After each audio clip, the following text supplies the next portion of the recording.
Hello, Hope. How are you?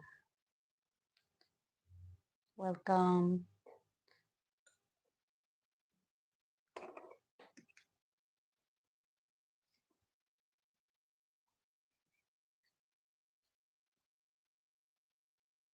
I cannot see very well. It's very far away. The phone is far away, but I'm turning on the tablet just in case. Can you hear me well?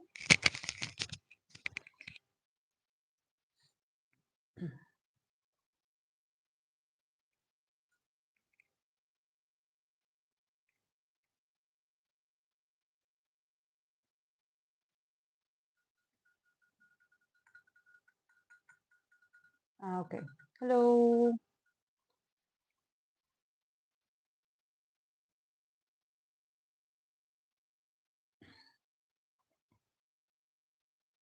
I always forget to prepare. I prepare everything but the tablet, knowing that it takes a lot longer to start. Oh my, it's not easy. I have everything ready but the tablet, like, uh, and it takes forever because it's old, because it's an old tablet. I mean, poor thing is working, but it's so slow.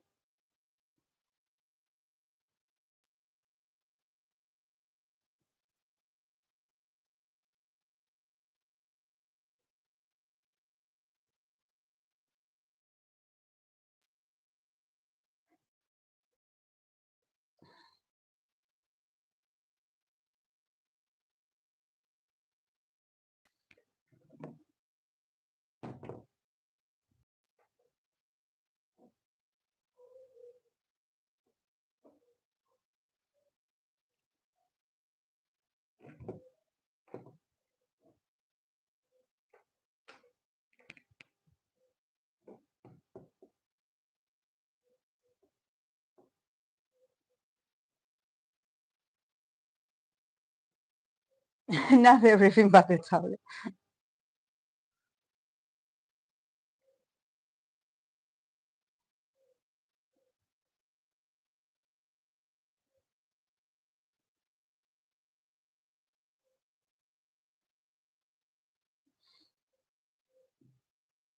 I want to see if I didn't forget anyone.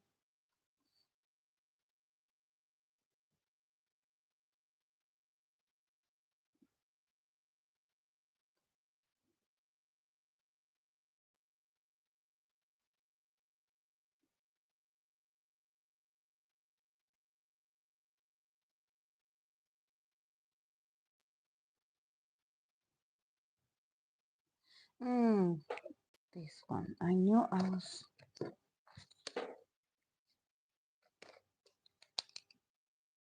Oh,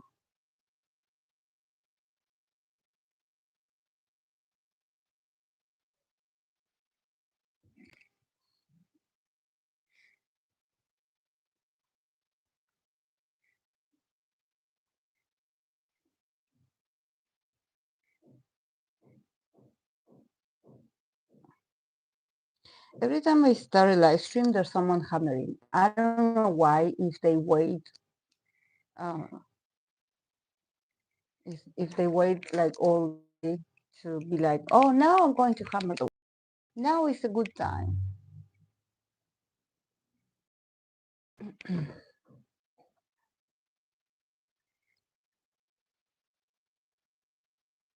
My Wi-Fi is spotty today.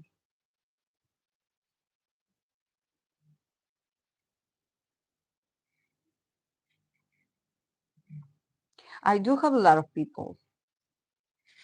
I want to write them down. Let's see if I can. It's going to take a long. You will have to be patient, guys, with me because I have to type it. One thing about me and typing is that in computers, tablets, phones, I'm left-handed and I'm like a full left-handed. I type with one hand. So yeah, that's why I don't think I'm slow. I don't think I'm slow at it. I think I do it fast. But some people get annoyed. They're like, why don't you use both hands? I don't know. I just use one.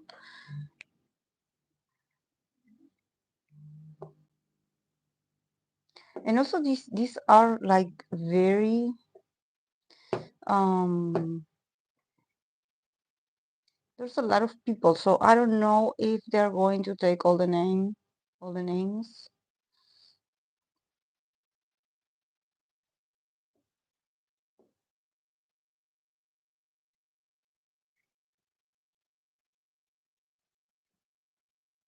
So I will probably skip writing some groups, so I save space. And if you see the name and you resonate, you're like, oh yeah, I know who she's talking about. Because if I put the name, I that also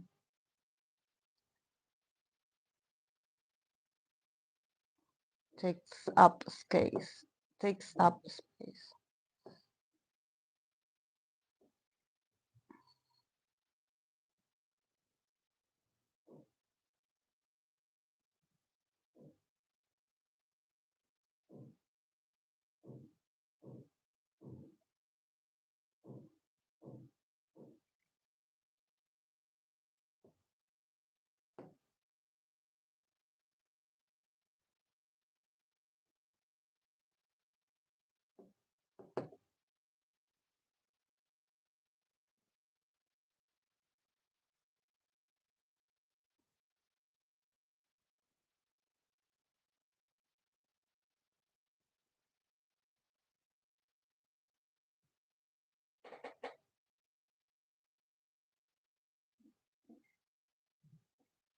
Why Mino?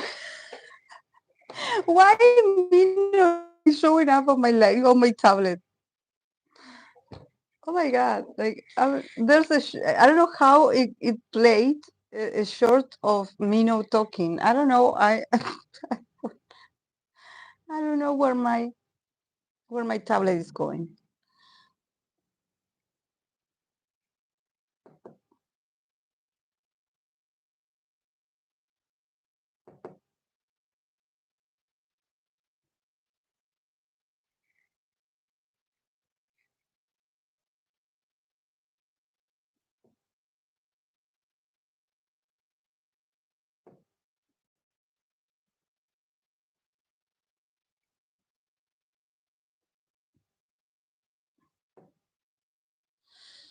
Oh my.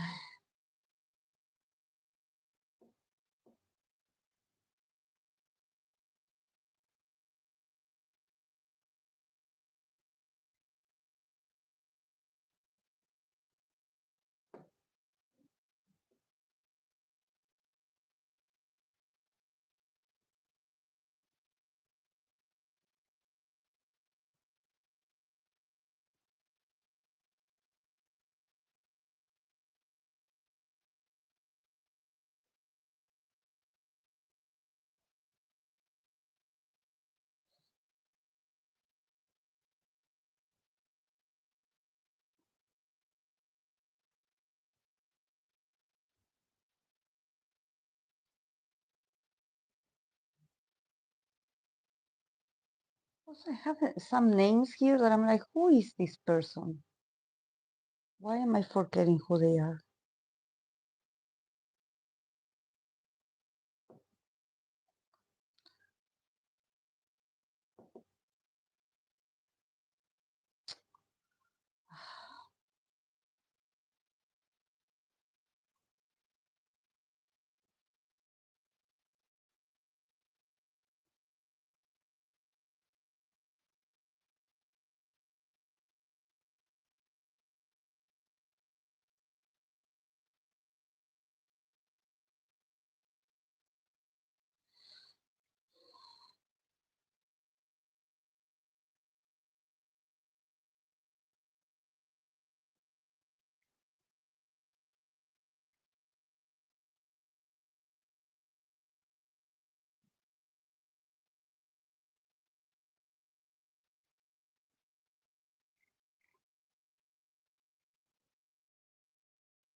Did you see my comment? Is it on screen? No, it says that it's too long.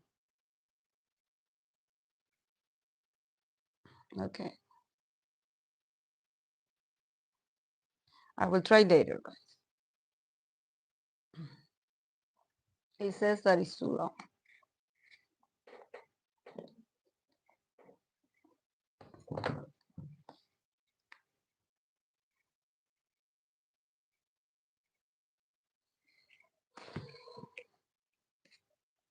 Yeah. Oh well, I tried. I tried.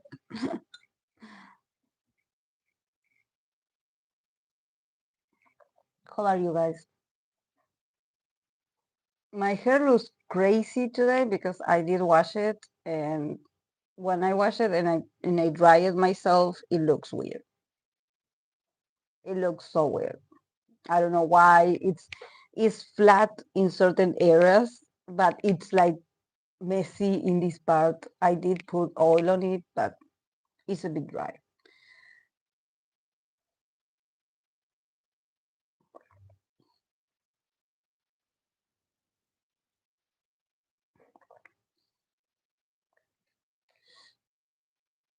Ah, okay. I'm good.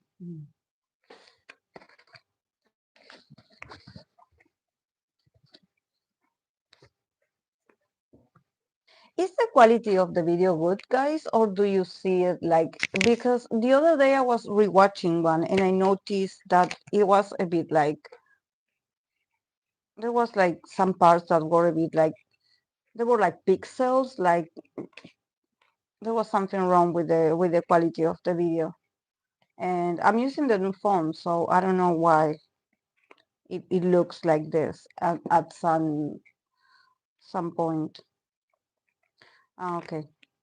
Because sometimes it depends on where I'm watching. It looks a bit like, the other day I was recording to do a TikTok of a clip. I was creating a clip, and it was a bit like glitchy. It was like weird.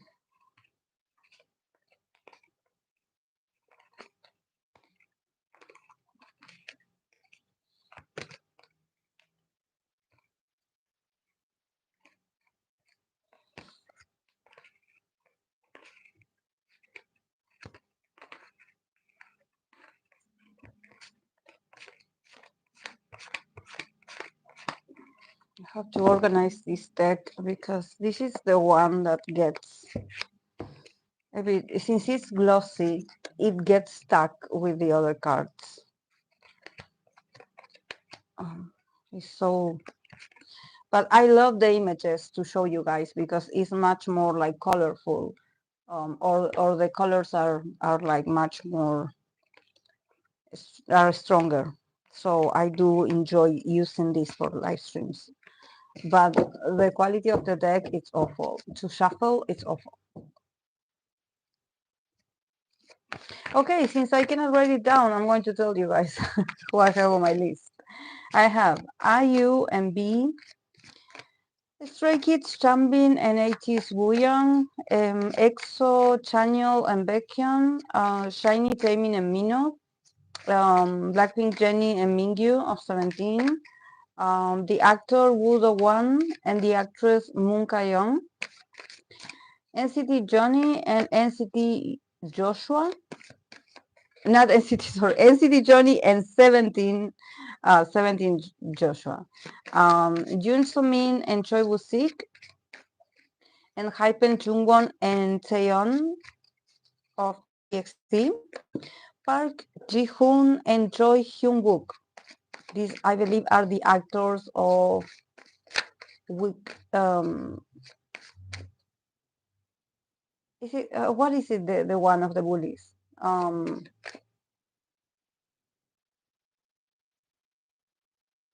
Weak Hero, something like that. I don't remember the name now of the K-drama. And twice Jungyeon and Monsta X Jungyeon. Monsta X Jungyeon, is it Johoni? Is the name of Johoni? Jonghyun?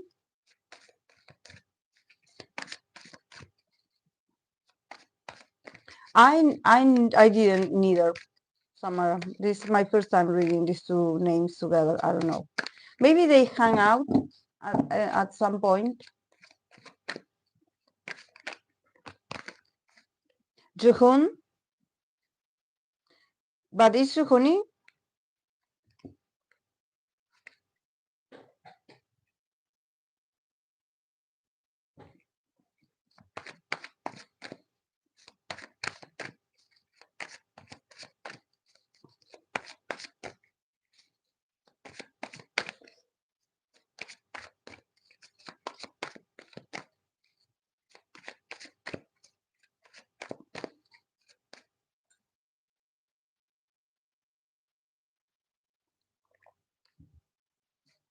Ah, Ji-hoon.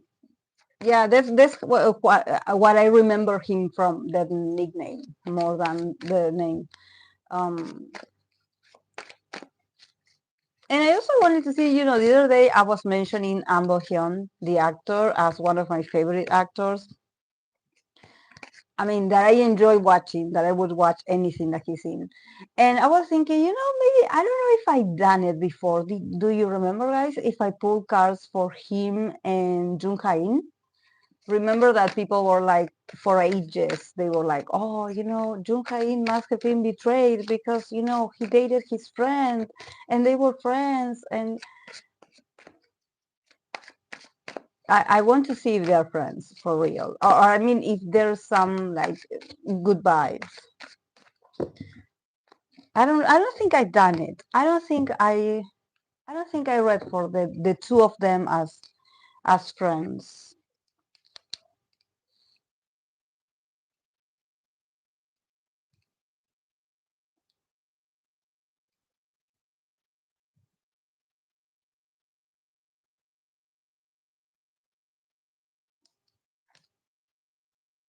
Mm. Yeah, I don't remember neither. I don't remember neither. Mm-hmm.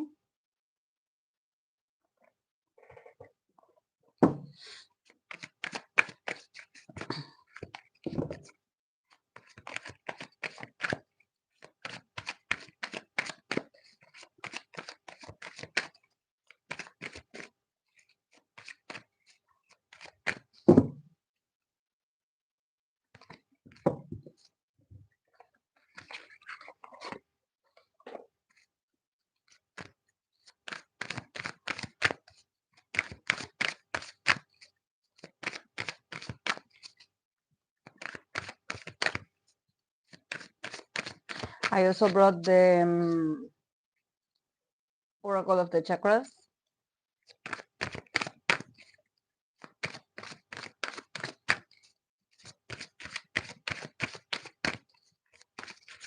There's an Oracle I want to buy that I'm thinking about buying it. I'm still, thinking about it because it's been a while since I bought like a tarot deck or an Oracle. But I have been, that I told you that we were using this Oracle of Angels, that it has like these sort of answers, and it was very fun. And I connected a lot with our is it Archangel? Is Archangel Raphael? I connected a lot with him, and I saw that someone had um, an oracle of that Archangel, and I'm thinking about buying it. I'm thinking that I want to add um, that deck with the messages uh, to use for me and for you guys. So and I think that I have been doing very well because actually I haven't bought a new oracle nor tarot deck ever since, yeah, like last year. Like it's been almost 2 years. And I have been very chill when it comes to my tarot deck collection or oracles, because since I have been moving around a lot, um, having the tarot decks move here and there, placing them in boxes and then moving them around and noticing that I do have a lot. Um, and thinking about how uncomfortable it is to move everything around, and how sometimes I often use the same ones. I try to change them, but I have my favorites, or the one that I'm more comfortable with using. Um, so that's why for a very long time I haven't felt the desire to buy some, like more, because I'm like, I do have a lot. That I think that the good thing about creating this channel is that I was able to probably try more decks than the ones that I would use when I read for um, for personal readings for real clients and not for the channel. Um, so thanks to the channel, I was able to bring out different decks to come out and play. So they all have their moment to shine. They all have their different personalities, their different attributes, and I do have the possibility to bring them out into the table and letting them tell you something. So I'm super thankful for that, and that's why I'm like, I don't need anything else unless I really feel it. I really am like, I want that deck to use, not to just have it in there. Mm, that's the theme of this Gemini season.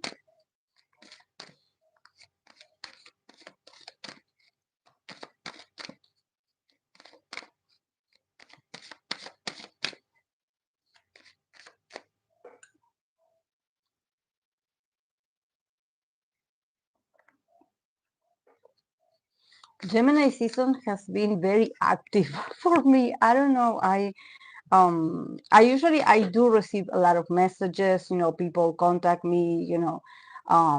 I but I'm noticing that I'm starting to have like longer conversations with loved ones, with you guys, with everyone, like not just like the usual people, but also new people. So it's like, wow. Wow. I'm like, um, I mean, it's not up to me. I've always been communicative, but I'm noticing that people really want to talk now. Clients, for example, or potential clients, but especially about for counseling, for example, not tarot reading, but for counseling. I remember there were people that a couple months ago, they were like, yeah, I would want to have a session with you. I want to start therapy. I really want to, I will call you when I can, and we will arrange, and I will do it and I will start. And then they would, there was silence. Um, I didn't have time neither, but I was like, they were like, could you please, be my counselor? I'm like, okay, I'll see if I have, a free moment, but let's see if that's what you need. And they seemed so committed to it, but then, they never arranged. We never came to an agreement about, let's really start. And now everyone is in a hurry. Now everyone wants to talk about what is going on. Either they have a lot of drama in their lives. I don't know what's going on, but there's a lot of people that are like, please, like, can you make a moment for me, because I really want to start now for real. So I think that Gemini is opening the gates for communication, and also for asking for information. I want to know this, or I want to start this. So it's cool. It's cool because we all, learn from this. Words are healing. Words are healing. Um, if you use them wisely, if you use them to gossip, no, they're not. So you're wasting your potential. But if what you want to do is communicate, or just start like networking or working with communication, go for it. Mm-hmm. Yes, I feel like a lot of people are following through.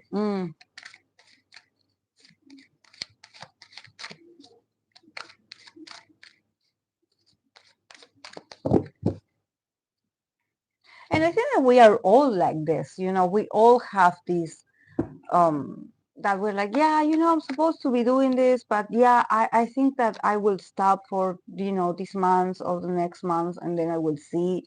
um you know, people are trying to live their best life, you know. I think that we are all trying to be our best version. um and and sometimes we want to do many things, but we have to choose because we cannot do everything, and that's okay also, you know. Sometimes when I think about Gemini energy, I think that if it's going to be good for you, I think that it's because it's not just about delivering a message or, you know, hearing, you know, or saying something, expressing yourself. It's also learning to receive that information, to listen. So if you want to be quiet this season and listen more, then that also is communication still. It's an exchange still. Um,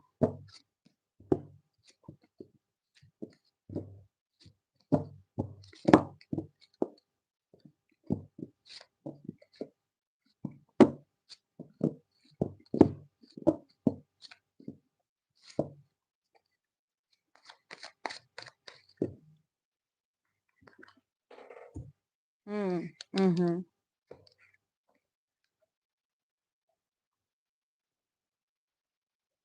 Yes, because some people I do notice that, especially Gemini people, they get very anxious in these times in their season. They get very anxious, or they notice. I do have a client that is a Gemini, a double Gemini, Gemini Sun and Moon, and she's lovely. But she had started to notice that, you know, the way she communicates with her loved ones is pretty aggressive, that she gets triggered, you know, that the start of a conversation, it ends up in arguing, or her being verbally, you know, aggressive, or attacking someone instead of, you know, reacting more than, oh, I listen and I respond. No, she starts from a place of anger, and the way she's communicating is, it seems it's very aggressive. So she wants to check that out also, what is going on with that. And that's important. It's an important question that we should do to ourselves. How do we respond? How are we communicating? And if we are being triggered by something, why? Mm-hmm. Yeah, me too. Me too. The water sign season for me is like, it's like a headache. But, you know, let's think positively. Maybe it's not going to be that bad.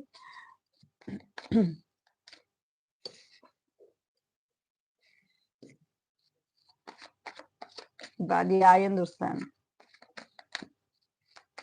Cancer season gets me my feelings. Mm,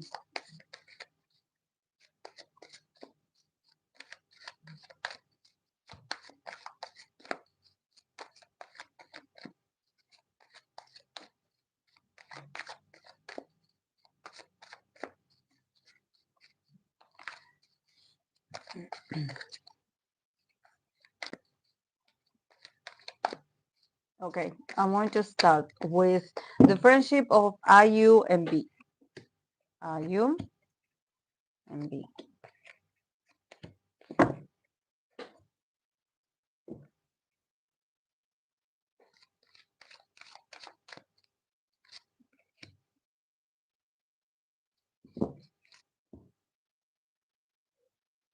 Hmm. Okay, from IU perspective, we have the Two of Wands and the Knight of Wands. So IU's energy, I mean, the last time I read for her, I also felt like, you know, she's very much like on fire. I would say like she's moving a lot, or it seems like her energy is very much all about, you know, I want to do this, or I'm going to do this, come along with me, let's plan this, let's do this, do you want to come along? Like all about like, you know, I'm living, like I'm moving, I'm advancing. Do you want to come with me? Or I'm starting on this new journey, this new adventure. Can you come with me? Do you want to come with me? I'm open. Let's go. Let's go. So she's very much like feeling passionate. So I like it. I mean, when it comes to her friendship with B, so it seems. Um, and from B perspective, we have the Two of Cups and we have the Six of Swords. So I don't I don't want to take this literally like it's a romantic feeling, but definitely he does feel the connection with her. Or maybe he sees her and he's like, you get me. Like you are really a friend. Or with you I can be myself. With you I feel like we are the same. Like there's a very strong connection and like he really feels like seen by her, and he probably loves her very much. Let's say the word love. Love is not a crime. And he also wants to advance. He's looking for change. He's looking to advance. He's looking to advance in this connection with her. So, maybe his feelings are growing deeper, or they are feeling much more secure, or him and this connection in this friendship, he really feels validated. He really feels seen by her. He feels appreciated. He feels taken care of. He feels like, with you I can be myself, and you get me and you understand me, and we are one of the same, like a sort of soulmate. You really get me, and I want to advance in this connection. So I like it from him.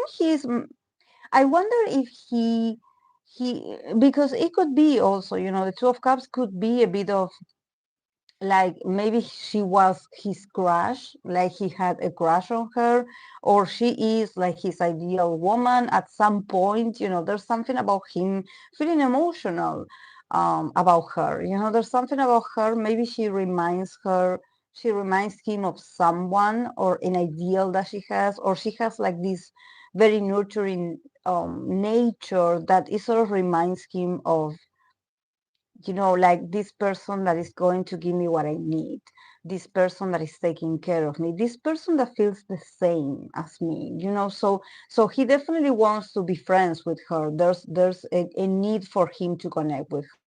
And with the Six of Swords, he's like, I will follow you wherever you go. Whatever you want to do, I will go. Um, and definitely Ayu is thinking about advancing in this friendship. She's also feeling maybe a bit much more proactive than Dante. Is very interesting because he gets the Two of Cups and she gets the Two of Wands. So there's something about her being like, I have plans for the both of us. I want us to go and do this together, or I want us to work on a new project. I don't have pentacles, so I wouldn't be able to be like, they are going to work on something, but they want to be involved in each other's lives and activities. Definitely, I see Ayu has a lot of activities, plans, ideas. So for her it's much more about like, she's not that sentimental as him. She's much more like, oh, I'm having this plan, this new trip that I'm going to go, this new tour. I don't know what she's going to be doing, or she's going to be filming something. She's like, come along, let's go, let's go. I like you enough to let you come with me.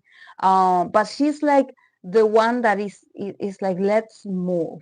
Let's advance in this friendship. Let's be passionate. Let's not stay in the, like, oh, you're my friend, and yeah, we hide to see each other, or we are homebodies and we meet, in each other's house, or we meet with our the friends that we know for a very long time, and it's very secretive, or it's very like a homebody, and it's very um like private.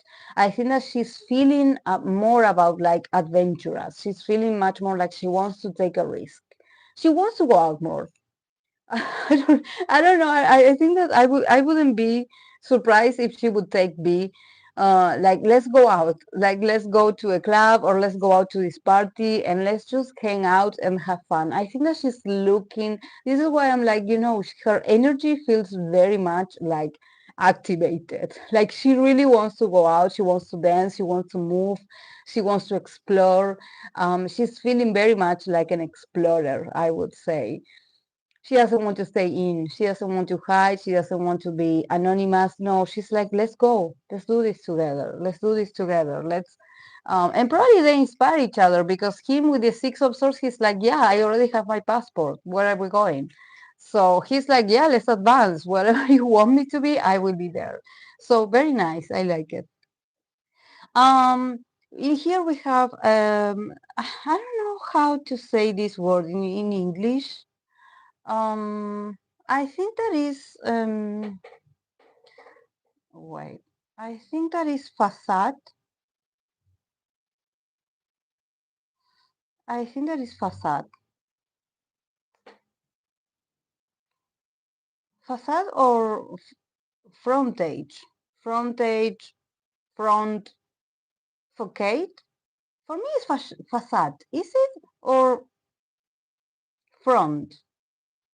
Well, in Spanish is fachada, but I think that in English is facade. Is when you, yeah, when you put on the front. Yes. So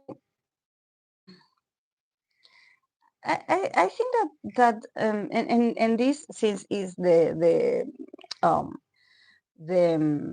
oracle of the chakras, we have the yellow chakra. um I think that is very interesting because for me they definitely inspire each other to, yeah, keep producing, keep shining, keep being creative, keep being, courageous, probably, keep your energy alive. Don't get stuck. But at the same time, with this card of facade or front, um, I think that um, probably the connection is yeah, it's very uplifting. I think that is a kind of, this is a chakra that invites you to connect with, also with a bit of willpower, like not only you be inspired and creative but also do something about this. But I think that when I think about facade or front, oh, but am I pronouncing it correctly? Because I did read the word, but is it facade? Facade, something. I call it facade. I don't know if I'm pronouncing it correctly. Sorry, guys, but you know what I'm talking about. And I think that for me, for me, when I see this card, this especially this word in Spanish, for me, it talks about the things that we see on the exterior, on the external side. So probably, their connection, it feels very intimate or it feels very close, but maybe it's for future projects, or maybe it's because they want to inspire each other, or maybe it's because they're going to be in each other's projects soon. So it's not like, oh, like, you're really into my life, you are a friend that you really changed me, you open my eyes. When we talk, we communicate in a very intimate and profound connection. I think that is more, it's more for promotion, I would say. Like, I don't think that it's about them being like, let's go hang out and some people can take pictures of us, because I don't think that someone like IU and someone like B, that they need this kind of, um facade, or they don't need to, do this to attract people to see them or to pay attention to them, because they are very famous. But probably there's something about this card that lets me know that whatever they create, or they agree on to do in the future together, is not, I don't know if people think that is romantic, or if people think that is like that deep of a friendship. I would tell you that no, probably is a facade. It's like, is for the concept. Maybe they're going to release something, or they're going to be in each other's projects. So this friendship is part of this that you see of them. This external thing that you see of them, or this closeness, is potentially for you to see, is created for you to see or pay attention to this. But it's not like, oh, we are like, like true friends, like true, like, oh my God, like, no, it's a facade. It's a facade, and probably, which is positive in this case, because, this chakra is all about, uplifting the energy, is a very active kind of chakra. So it's good that they are in each other's lives, and that they are doing this, if they are promoting each other, or if they are giving each other's ideas how to proceed next in their careers, or what they want to do. I think that is beneficial. But maybe the Karo facade is like, it's not that deep as you think. So it's like, yeah, they will probably collaborate in the future, but it's not like, oh, like, it's not that deep. And probably also we will have to see also, what deepness means to them, because, or what friendship means to them, because maybe this Caro facade for them is like, but I'm happy when I'm with her, or I'm happy when I see him and he makes me laugh, and we get along. But maybe, this is not like the emotional, like this kind of friendship that you would expect. Maybe they show that they care, in they have a different love language, and it's not, and it's probably for them to be promoting themselves, and for them to be seen together in future projects. So you probably will see them. Thank you, Samara. Thank you, Holly. Yeah, I'm surprised, Holly. I'm, su- I'm surprised for you. I'm like, what is going on that you want to go out so much? Like, there's like this fire energy in her readings lately, that I'm like, congratulations to you, because I do feel that this is something that is going to do her very good. It's also, she's been very brave. So I like it for her. I like it. I like it. But yeah, it's surprising. It's surprising.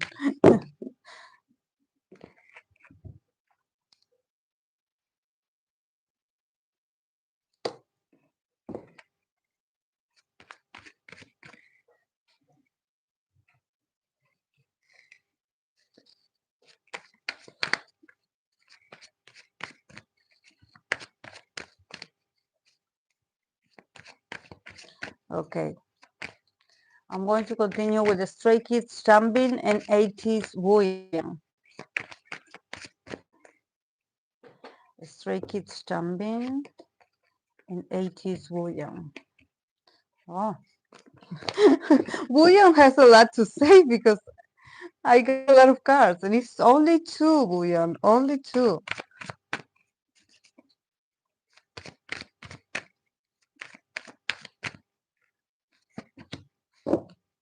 Mm. Okay. I do like it, because I do have this card that it says instinct. This is the crown chakra card, and it says instinct, and here we have a lot of wolves, and it sort of reminds me of, the concept of a Stray Kids with the wolves. Um, Very interesting. Yeah, for Stray Kids, Changbin and Wooyoung. From Changbin's perspective, we have the Five of Cups, and we have the Star card. So is he offended? Is he offended by something? By something that probably William said. William, for William's part, we have the King of Wands, and we have the Judgment. So very, very sharp, very like with Changbin William, and we have the card of instinct.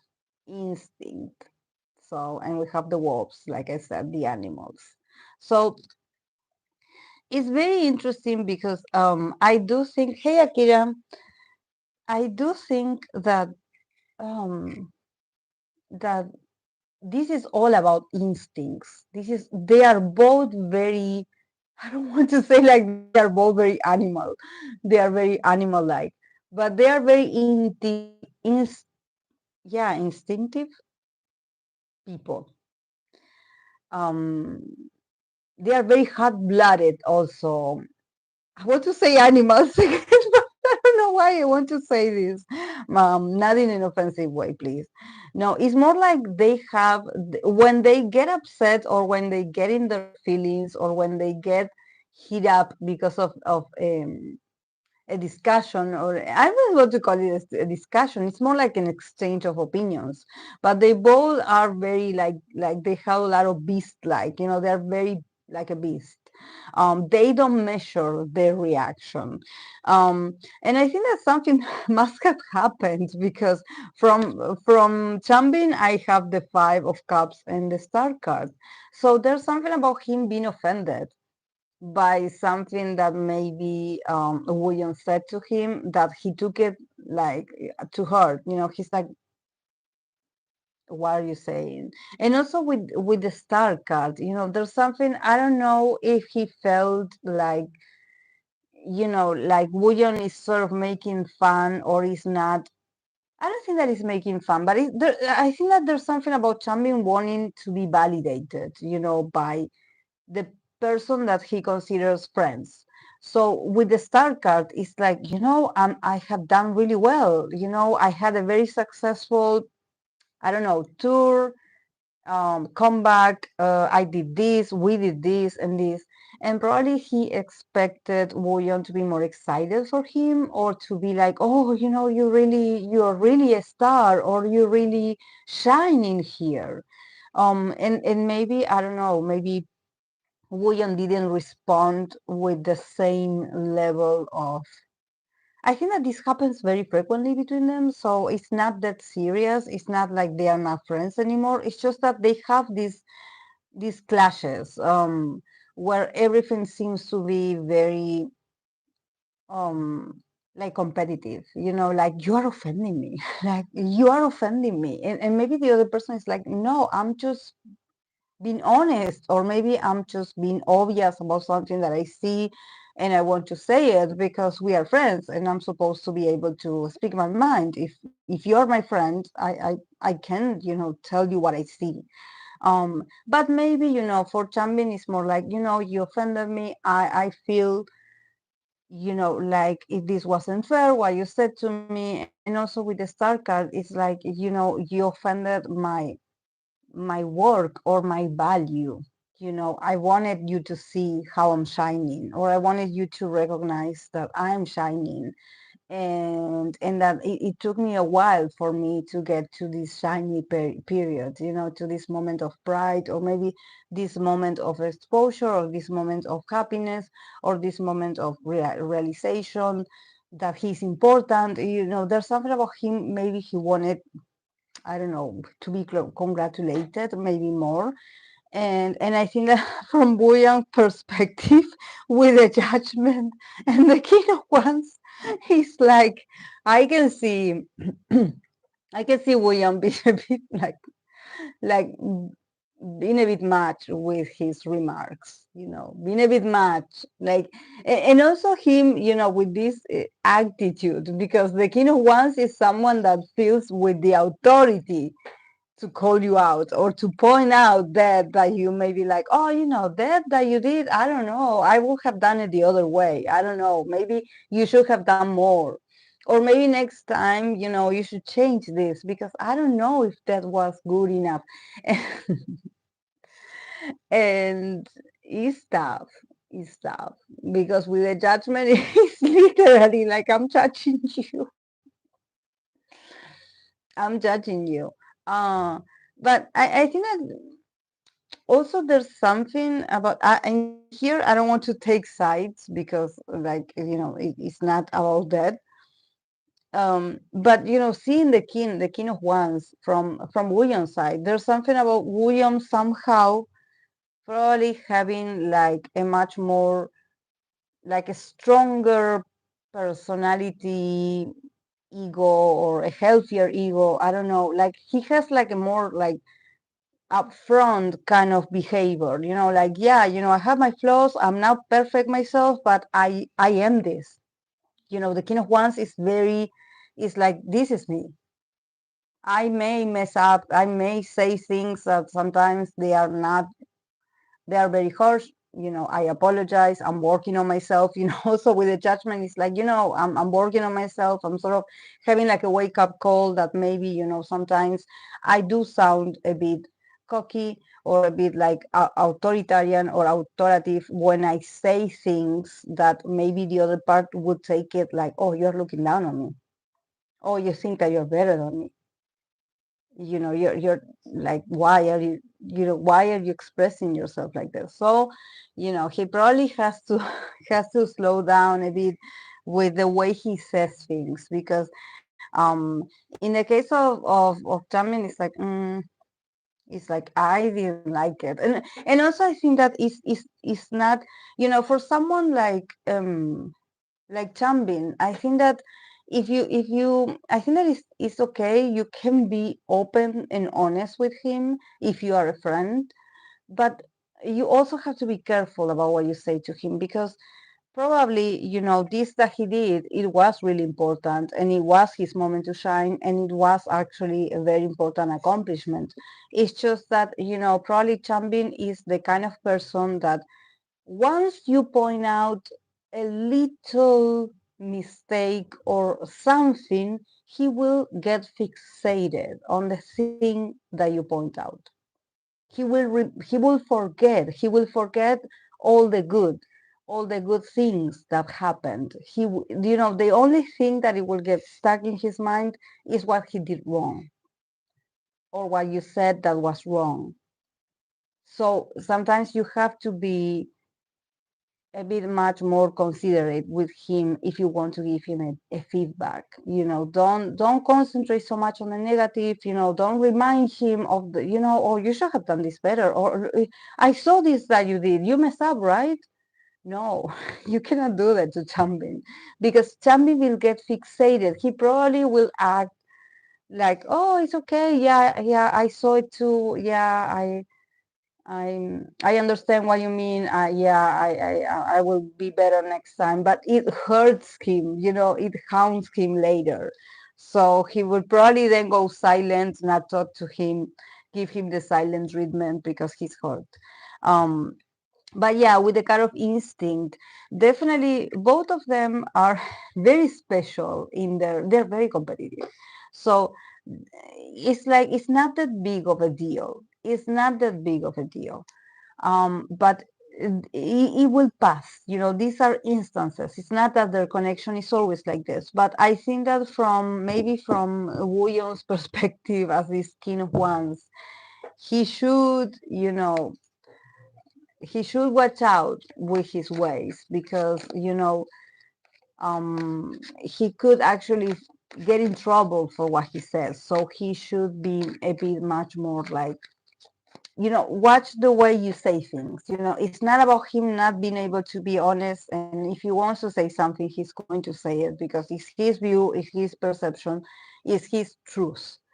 But, don't do it from a place of, I know better.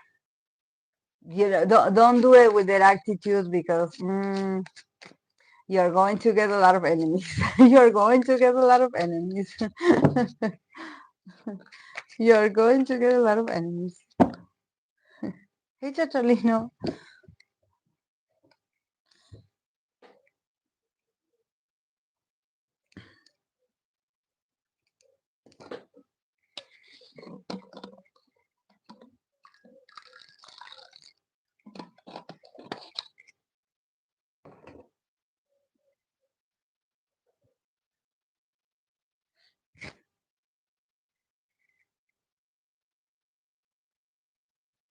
Mm.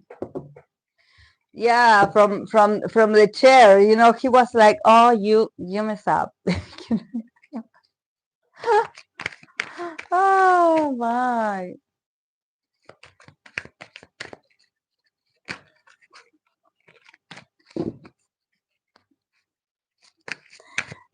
Okay, I'm going to continue with EXO Chen and Baekhyun.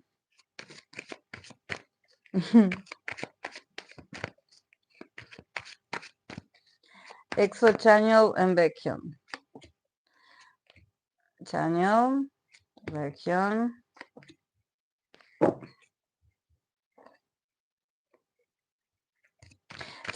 that keep asking about these two. I know I read for them last year. I believe it was Friendship Taurine. Um, remember when I moved upstairs the first time, the first live streams that I did upstairs, and I remember Channel and Baekhyun, and I told you things were not okay, and they still are not okay. I don't know what happens. I don't know if they are like a popular ship, and if you think that is romantic, and if there's something going on. I think that they got into a huge argument, and it is still hurting, I would say. I think that these two, mm,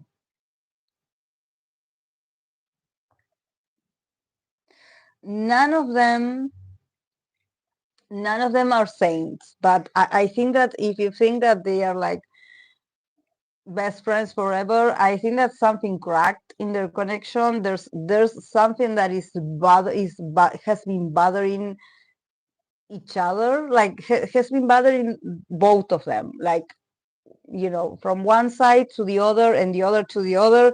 There's something like, oh, I think that this that you did is not cool, and the other one also pointing the finger back, like, oh, and this that you did, so things are not that cool. And I don't think that I don't think that they will, but maybe it's a mix of work slash something personal, but yeah. um but energies can change and relationships are always changing. But I wanted to bring back the reading that I did last year because there was something going on, and in here I still see it. Okay, from Daniel's perspective, we have the Eight of Cups and the Magician. So probably Daniel is trying to be the bigger person or the better person. Yeah, from from from Baekhyun perspective, we have the Lovers and we have the Three of Swords. So yeah. And we have, from the Oracle of the Chakras, we have the chakra of the throat, the blue one, and it says addiction to work or workaholic. Addiction to work or workaholic. So probably this is the reason. This is the maybe the reason why, maybe some things are dragging from last year, or maybe things are not still better, you know, um, among them. There's something that is not healed. There's something that is not finished. There's something that is not like, okay, I got it, let's move on. Because both of them are addicted to their work. So I think that there's something about them mirroring each other. Probably one blames the other of the same thing that you do. Like you also do it. It's just that it's more convenient to you to not take responsibility and sort of like to be like, no, but it's you, the one that you are a workaholic. You are the ambitious one, not me. But I think that also, if we go back to the chakra of the throat, we also can think that this connection definitely has been affected or is affected by things being said to each other. There's something about the communication that is broken or that needs to be fixed. Maybe the when they said something to each other, it wasn't pleasant, or maybe, one of them said something and the other one just decided to not, I will not talk to you. I will remain silent. I will give you the silent treatment. I will not say the words. I will not say I'm sorry, for example. So if you think about the chakra of the throat is this, like something needed to be said and it wasn't said, or something was said but um, it wasn't positive, or it wasn't beneficial for the connection, for the friendship. So there's something about things being said and unsaid. So from Tanya's perspective about Baekhyun, I think that he's doing his best to move on. He's doing his best to be like, okay, I understand, I accept this. This is like all news. Let's reconcile, or I think that he he's like, taking responsibility. He's like, if it's up to me, I will reconcile, or I will tell you I'm sorry first. I don't know, what do you want to hear? I would say it. There's some, I think that from Chaniel, he's like, he probably feels the absence of Baekhyun more. He's like, I understand that, if we have these differences, there's a lot of things that can get lost, and I don't want to lose your friendship, or I don't want to lose this that we have. um so probably he's like, I realize that it's that I have the power to change this. So if I have I'm skillful enough, I'm intelligent enough to be like, okay, do you want me to initiate the conversation? Do you want us to talk? Do you want me to do something for you? I will do it. I will adapt to whatever that you need. But please, let's not keep this dragging this any longer. It feels like it's been a while since they were like this. But from a place of Baekhyun definitely feels much more affected. He has the lovers and he has the Free of Swords. So maybe his pride or in his perception, he feels betrayed, or he feels heartbroken, or he feels affected. Like for him, it's like, I'm still hurting. I'm still hurting. The lovers is like, I'm reviewing the possibility. It's not a no. He's not like entirely closed, like, oh, I will not talk to you. He's not. He's like reviewing options, but every once in a while, he sort of, when he's reviewing his options or the possibility to decide, especially in this Gemini season, he's probably is like his mind is going back and forth. He's like overthinking. He's like, oh yeah, this that he said, or this that I said, and this happened later, and this. He's like, his mind is he's like working, working, working, and whatever Chanel said to him is definitely like it carved in his heart. It's like a dart to his heart. Very painful. Um, so yeah, for him, maybe it's going to take a bit longer to convince, a bit longer to convince. Yeah. But I think that honestly, if there's something that needs to be fixed, is that they are both workaholics. And in this sense, I think that um, it's not about being workaholic. I think that these are people that probably they hide behind their activities, or when it's time for them to do something for themselves, or maybe to start working on a project of theirs, it seems like the relationship somehow gets resented because one forgets that the other exists. It's like all their energy goes to the work or goes to the project. And so maybe it's the other one accusing the other of like, oh my God, you are really like obsessive with work. Like, stop talking about it. Like, can we please have fun? Or can we please go out? Or can we please do something else that is not to talk about work or to review work? Or you mentioning, oh, I have this for my project and I'm doing this for my project. Can we please not talk about this? But I think that this addiction to work, I think that both of them were sort of raised like this. This is why, um, you know, they get triggered by this. Like, oh, you are the workaholic. I'm not the workaholic. I'm free. My schedule is free. It's empty. Yeah, you probably don't have. Your schedule is empty, but nevertheless, you are thinking. You are thinking like, I should be doing more. I should get much more deals, or this that I did is not enough. I should be, and there's a resentment towards the other, that maybe the other is more active than the other one.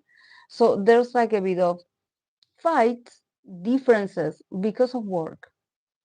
So, and I think that this is why I'm like, this is not something that I believe that is like, oh, they created themselves, is that they are immersed, or maybe they were trained to have this mentality, to have this addiction to work.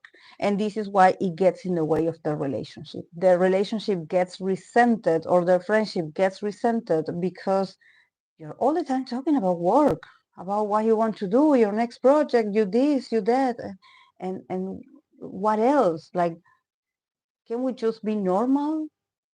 Like it's not all only like oh ambition and sales and this and that, you know. Can we just be together and just can you be a friend without talking about business or work? So yeah, I think that is a deep conversation, and maybe you know, maybe other EXO members feel it too, but there's something about them together that they do bring it out.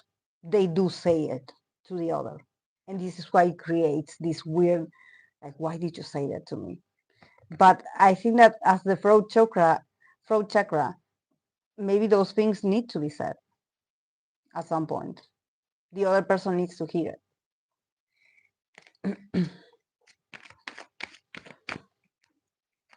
And probably like, yeah, a friend, you know, is maybe supposed to tell you these things when you're doing too much, or when they think that you're obsessing over something, you know.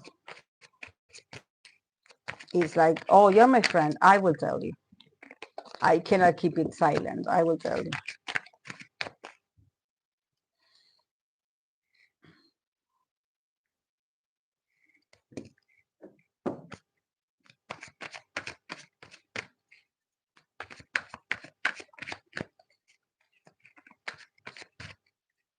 Okay, I'm going to continue with SHINee, Taemin, and Mino.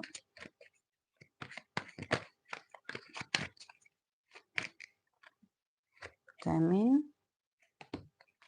and Mino.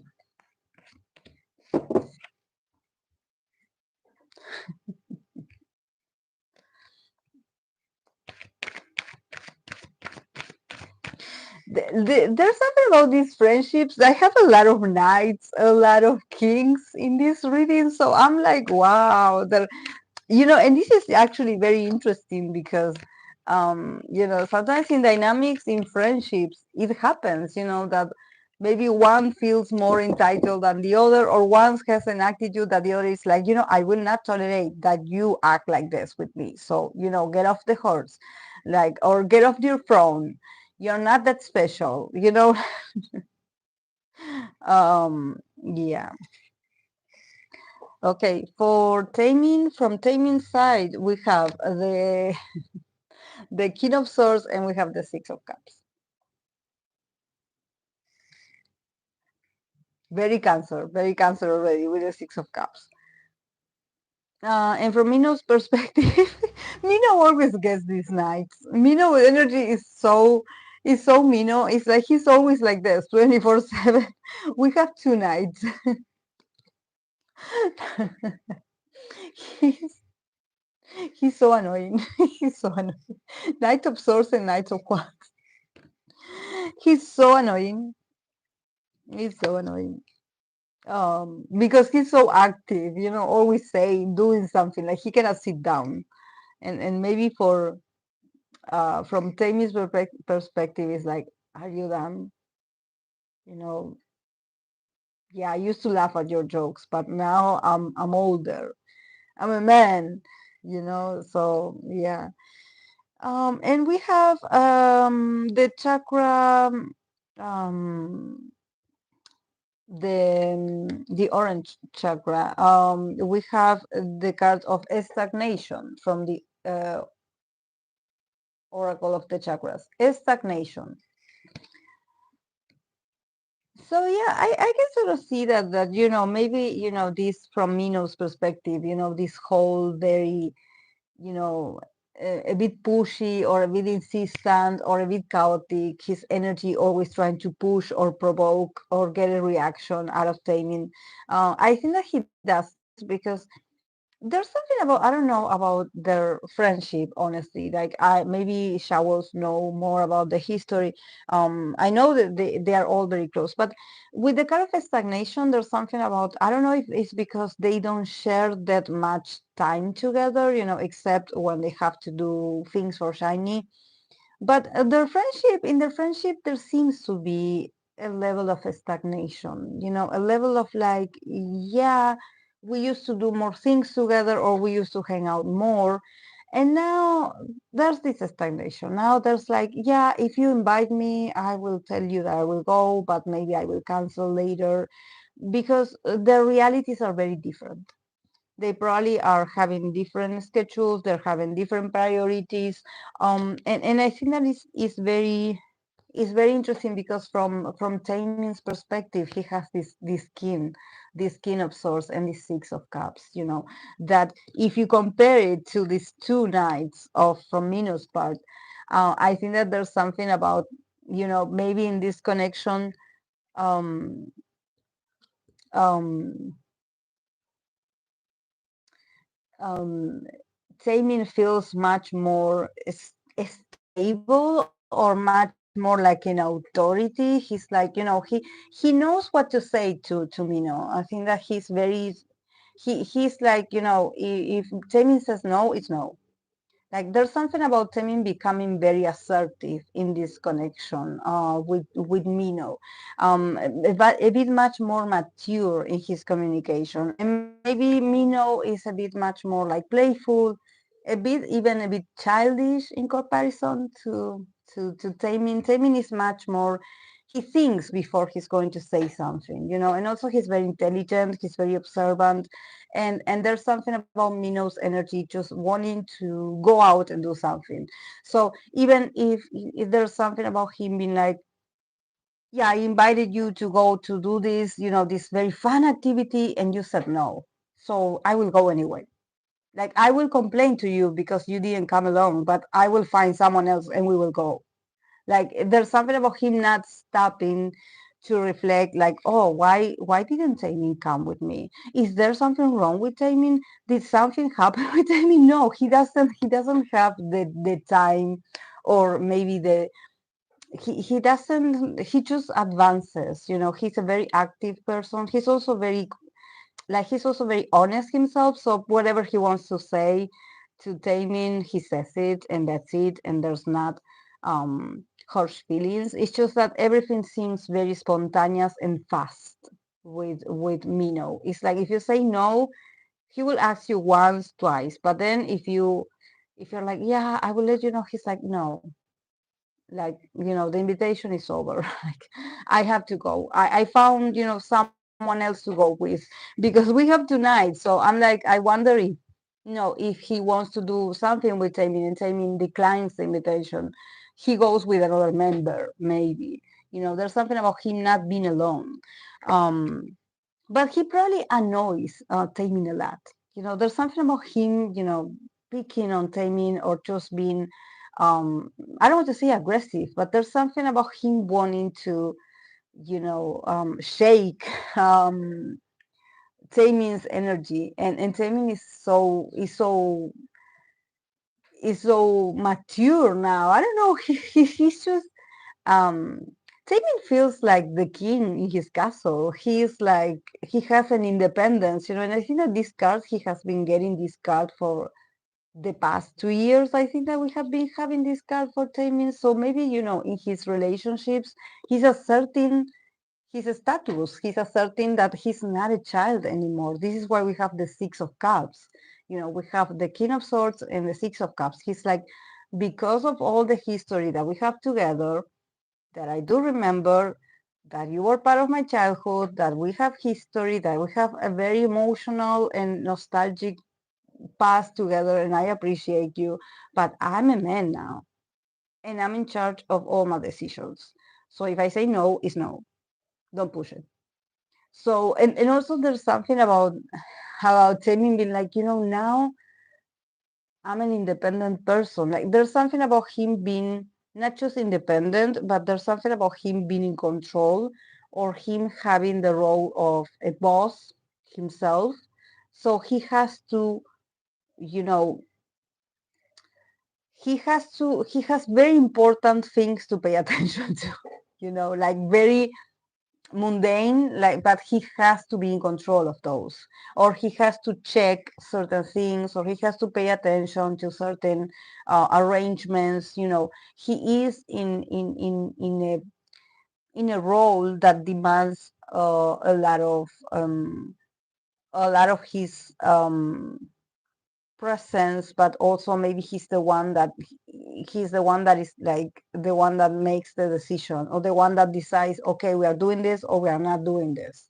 So for someone like Mino, maybe Mino is like he's I don't want to say like Mino doesn't have things to do. I think that Mino has a lot of things to do, but probably there's something about Mino being a bit much more free than Taemin. It's like if he wants to go here, and if he wants to participate in this, and if he wants to wake up late one day, or just do some crazy journey, some crazy trip, he has the ability to move, to go places, and it will not affect his career, or it will not affect his schedule. In the case of Temin, yes, he's like the face.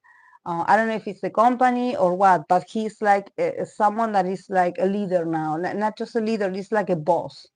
So a lot of people depend on Taemin's decision, or in Taemin's vote or voice. So, so this is why he's like, I cannot be that spontaneous as you. This is why I think that there's an incompatibility of activities or free time. So this is why we have the kind of stagnation. It's like, oh, I invite you to do this with me, and you always say that you're busy, or you always say that you cannot do this. So I feel like I want us to do something fun, or I want us to connect with activity, to move our bodies, to move our minds, to be more active together. And you're like, no, because I have to stay here. I have to study this. I have to, rehearse this. I have to read this. I have to, talk to these people. So Taemin's reality, it feels like very serious, very like really serious, like he's really in power, and he's like he's in control of other people's work, I would say.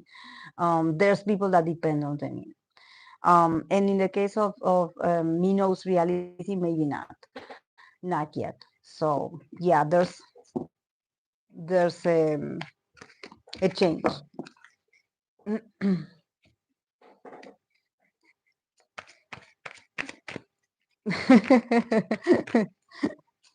But he's still a child sometimes, because Jamie has the Six of Cups, so there's nostalgia. There's nostalgia. He's like, yeah, I know why he's doing this, or I know why he's like this, because I grew up with him.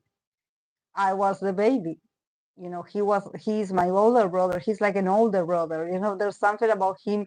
In the past, maybe he did go along. He was like, oh, whatever takes me, I will go. But now he's like, he's in this big world with these corporations and these meetings, and everything is so serious, and everything is so, and there's something about, I think that there's something about Taemin's reality, that somehow he's like, I cannot get distracted.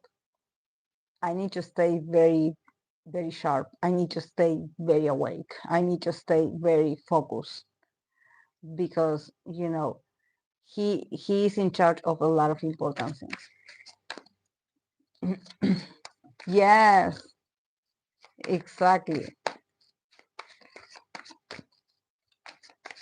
The other day, the other day, I did see like people were drooling over Taemin, because I believe that I don't know. I think that it was on in SHINee's concert that there was two instances where he reached out to the staff that were like next to the stage, because he was like, not shouting. He was like, like talking, making signs, more like talking, because it's all very loud.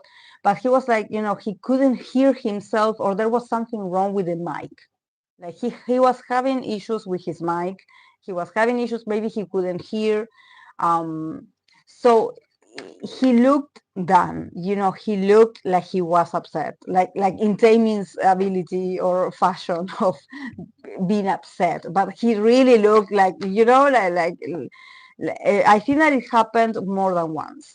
And there were some clips circulating about people that recorded this moment, and people were like, "Oh my God!" Like Taemin upset is like so hard, Taemin upset is like so, and I think that that's is very I think that for them it must be an awful moment, because if it was you up there, and your mic stops working, and you cannot hear yourself and you have to sing. Oh my God. Like those technical issues, it would get on my nerves. I would get very, very much like very aggressive myself.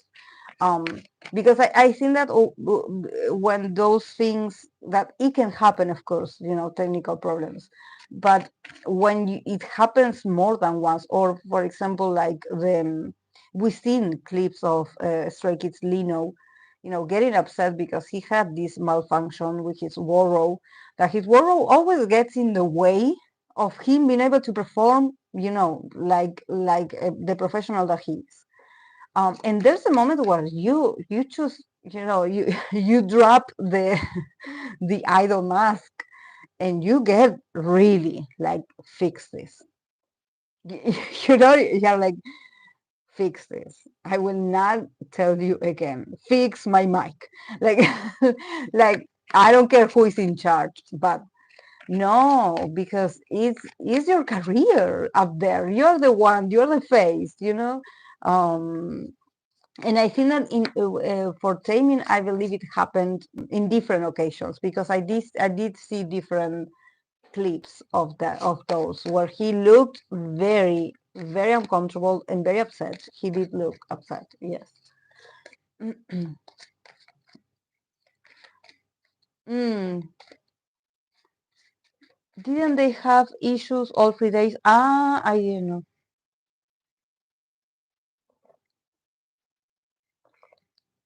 There are technical issues all the time. So much money goes into concerts. They should not have constant issues. Mm.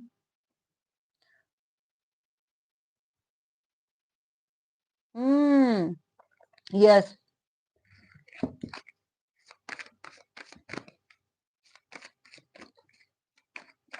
I'm such a control freak that you will see my dark side in there, because I'm not nice. I hate issues. I hate like, it's not that I hate like mistakes, but I think that I can tolerate that it happens once or twice. But if it happens all the time, I'm going to think you have something personal against me. Like, you really are not cooperating with my with my work, please. Like, no.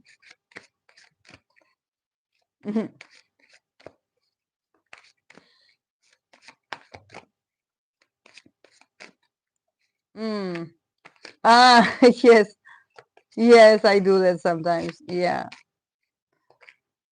Ah, the sound and mics were problematic in the SHINee concerts.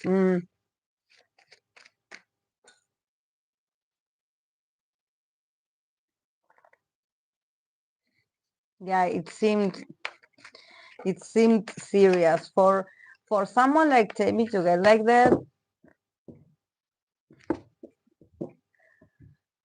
Hmm. And it's so sad that the only thing that people get out of this is like, oh, he looks hot when he's upset.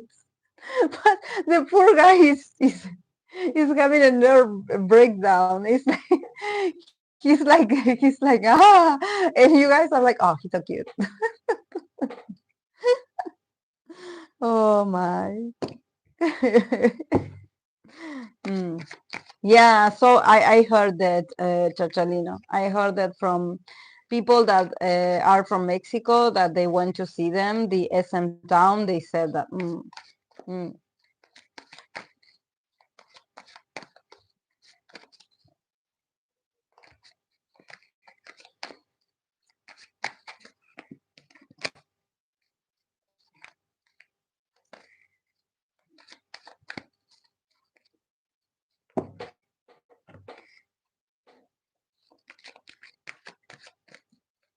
yeah. Mm-hmm. Okay. I'm going to continue with Jennie and Mingyu. Jennie, Mingyu.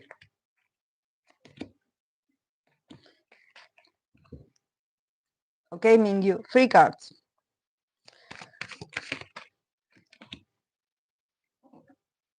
I mean, it's nice. It's nice. Yeah. I mean, we have the chakra of the heart. So there's something that it's very, that maybe their conversations, and if they talk, they do share wisdom. They do share like very valuable advices to each other. And they probably are very honest in their communication. So I think that is cool. Um, from Jenny's perspective, we have the Three of Cups and we have the World card. From Mingyu's part, we have the Four of Pentacles, we have the Nine of Wands, and this card came out stuck with this one. It wanted to come out. So it's the Page of Swords. So I wonder what is what is going on with Mingyu energy. Like, does he really like Jenny, or why so many barriers? Like, why so on the defensive? Like, but yeah, they have the card of wisdom, the chakra of the heart, the green one.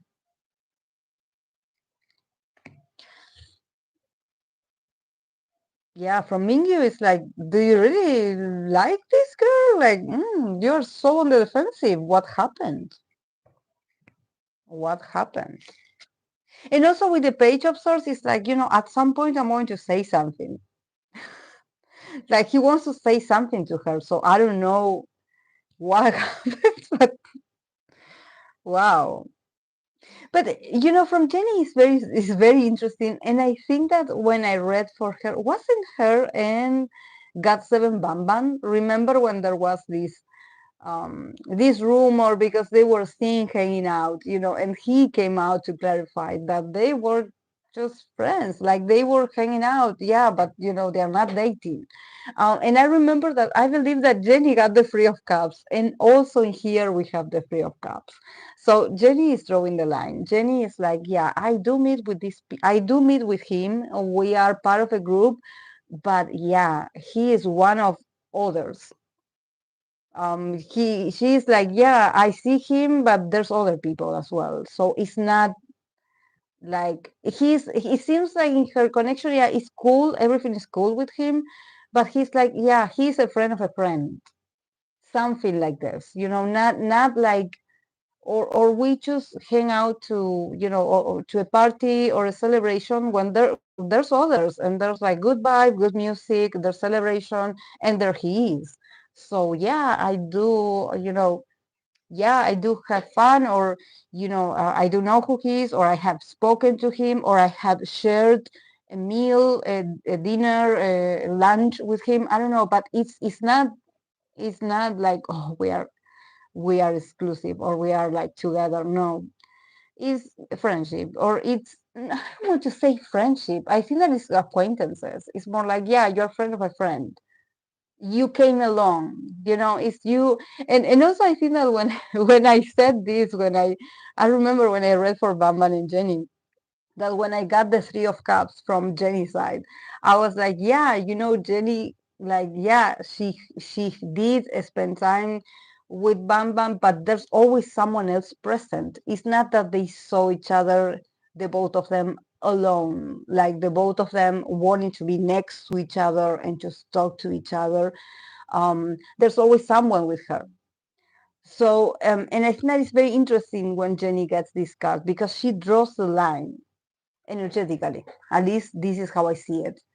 That this is like, yeah, I had seen this person. Like, yeah, we hang out. Yeah, but it's not just me. There's others, and so it's not that like, oh, he's my friend, or I am having dinner or whatever with him because he's my friend, and I want to have this moment so the two of us can talk, or the two of us can meet, or the two of us can have this connection. she's like she's like, yeah, it's so cool, but it's him and others. It's like an acquaintance. And also with the world card, there's something that is also very like expansive. The world card is giving me, I wonder if they seen each other also, or they spend together also overseas.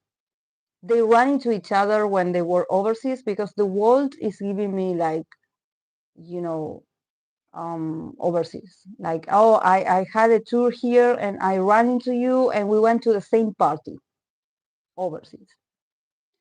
Or in the future, they're going to do this. And they're going to be seen, you know, drinking or partying or celebrating, but it's all is in a, you have to see the bigger picture in here. Jennie is like, yeah, it's not, I wouldn't call it a friend, but is someone that, yeah, if I sit in the same table with him, it's because, you know, there's other people that I like also, or that are my friends, and his friends are my friends. So yeah. Um,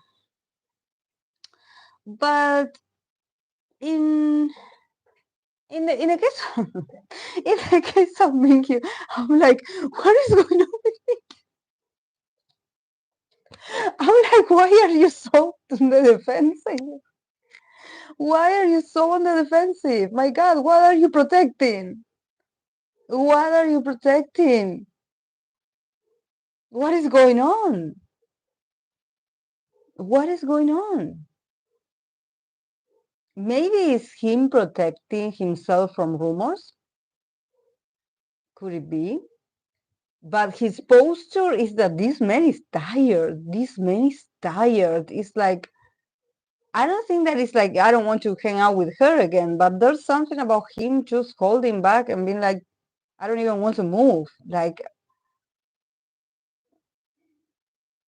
maybe the fans, you know, really like make it difficult for them to hang out, or it is stressful for him to be seen with someone like Jennie. Um, but also I have this page of source here, and I'm like, who is this person? I think that he definitely is not himself when he's around Jennie. He holds himself back, and I think that when we think about Mingyu's energy, I always confuse him, Mingy and Mingyu. When we think about Mingyu's energy, he's an Aries. He's an Aries man. So, you know, sometimes when I read for him, actually, you know, he's very open. He's very available. He's very friendly. But in here, I think that he's like, you know, he's like, don't move, don't smile too much, don't show evidence that you're having a good time, something like this. And for him, it's very draining actually to have to act like this. I wonder if he's like, I don't want to have problems. I don't want to have problems.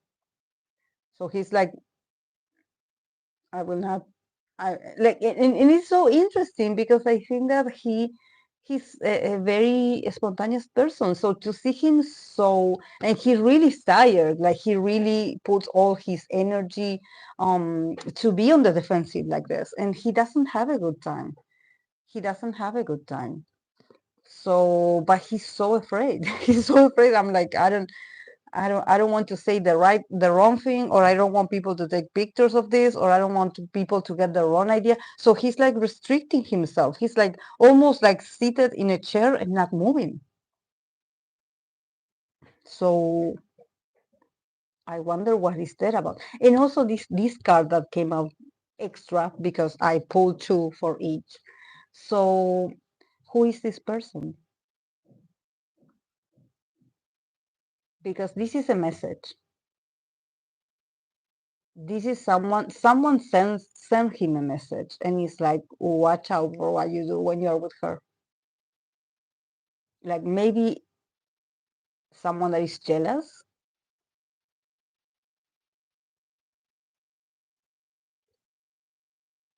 But this is like someone, you know, being like, watch out, I'm watching. So, you know, don't move, don't act cute around her, because I know, news fly, and I know you. So he's like, but I'm just here. I'm not, I don't have any intentions. He's like, I don't, but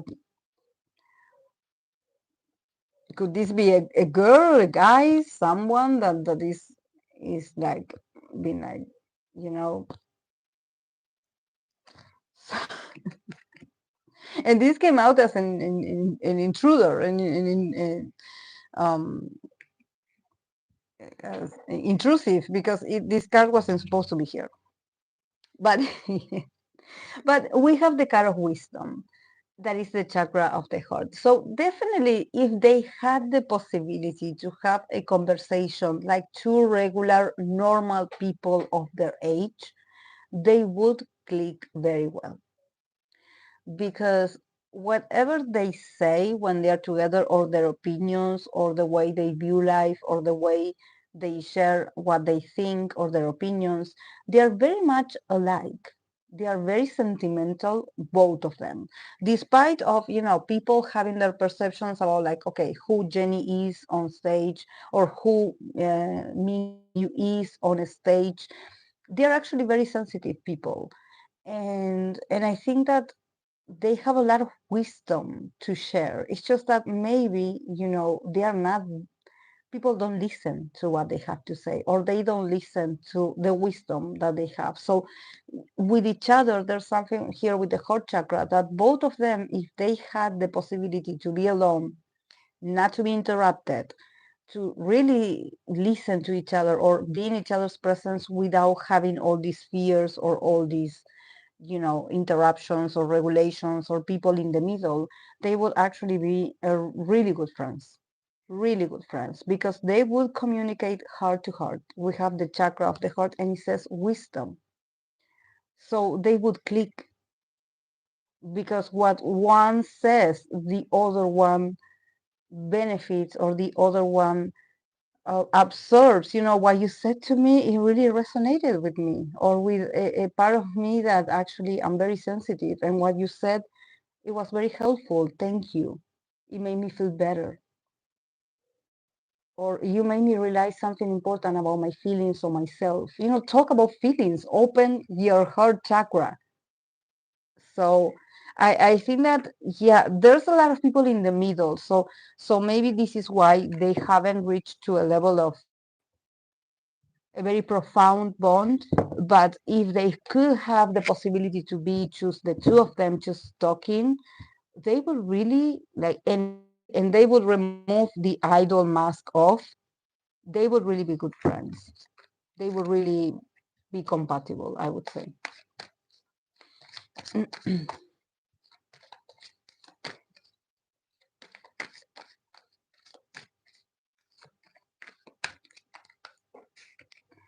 I have the heater in here, and I don't know why, but it's like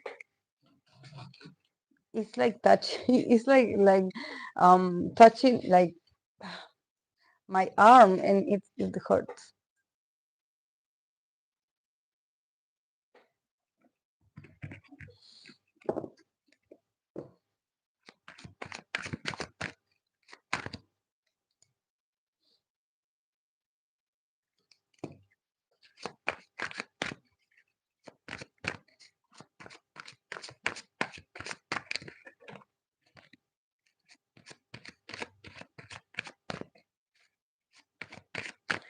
Okay.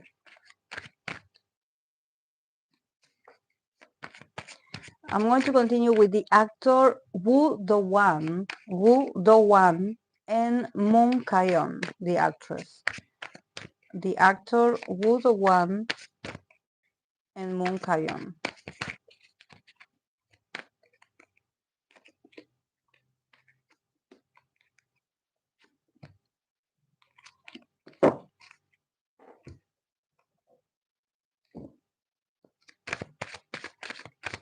I'm going to write it down so you guys know who I'm talking about, because I did try to write all the names, but this thing wouldn't let me. Woo Do-hwan and Moon Kayon.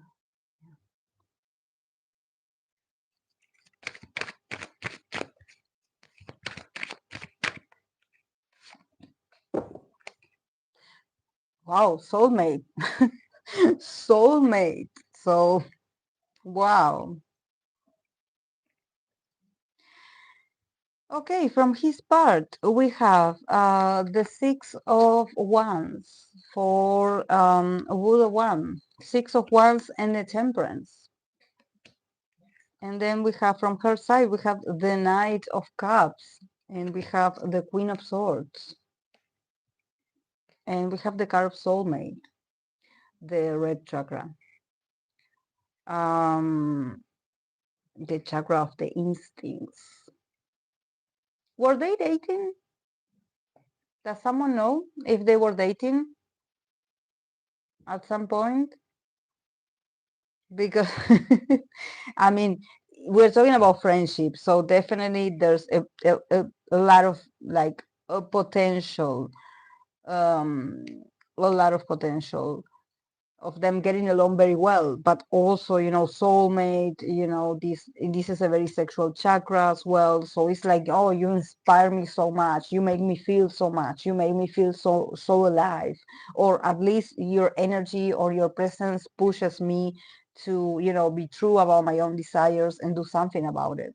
So um I think that for him, from this guy Budo-wan, there's something about him being like, you know, is I feel like a champion when I'm with her, or she helped me. You know, I there was a moment of I don't know if they were working together or what, but she helped him. At least he sees it like a personal victory to get to know her or to be around her. Also there's something about her just having the quality of being just very healing, you know, just very therapeutic, or she's just like this angel. I don't know, literally I want to take this the temperance card like the angel. Literally I see her and she's like the angel. She's a success. I would say an angel in my eyes. There's something, but also I think that he's very practical in this sense, and he's also very ambitious. And there's something about him valuing so much what she did for him. Like there's something about him being a champion or him winning something because of her, or because of his friendship with her. So there's like, you know, I'm proud that she is, that I got to know her, or that she's part of my life. So yeah, very nice, very nice. Yeah, and from her, she's so open to him. Like I don't know, I think that she was like, you know, I'm going to give you all my love, my attention. Like if you want to talk, you know, her being also her as this queen of swords, you know, being this very communicative and understanding person, but also very intelligent. But the Knight of Cups is like, you know, let's talk about like how are you feeling? What do you need? Do you need something of me? Like, you know, like I don't know why she's like, you know, I'm going to help you get over this. So I wonder if he went through something or he just needed emotional support.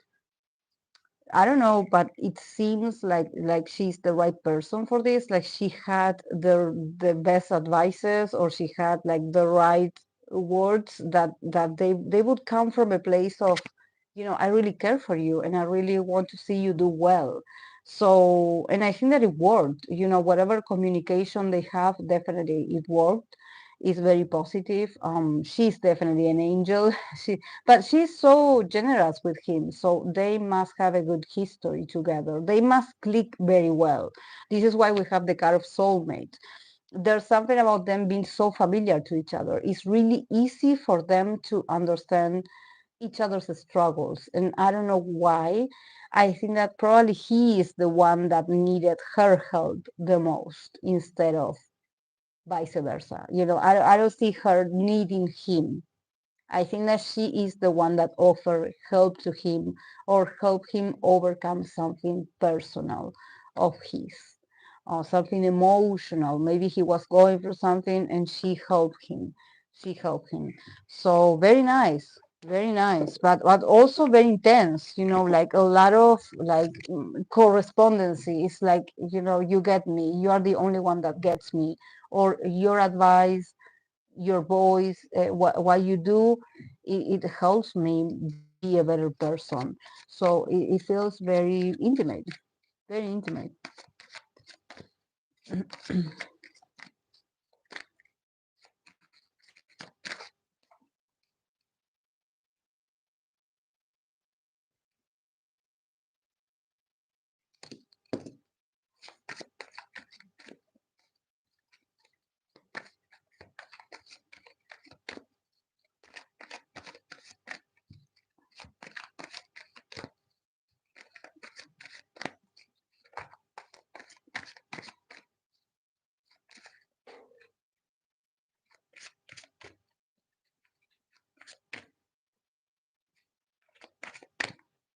Okay, I'm going to continue with NCT Johnny and 17 Joshua. NCT Johnny and 17 Joshua. Again, the Three of Cups. He's a friend of a friend. He's a friend of a friend.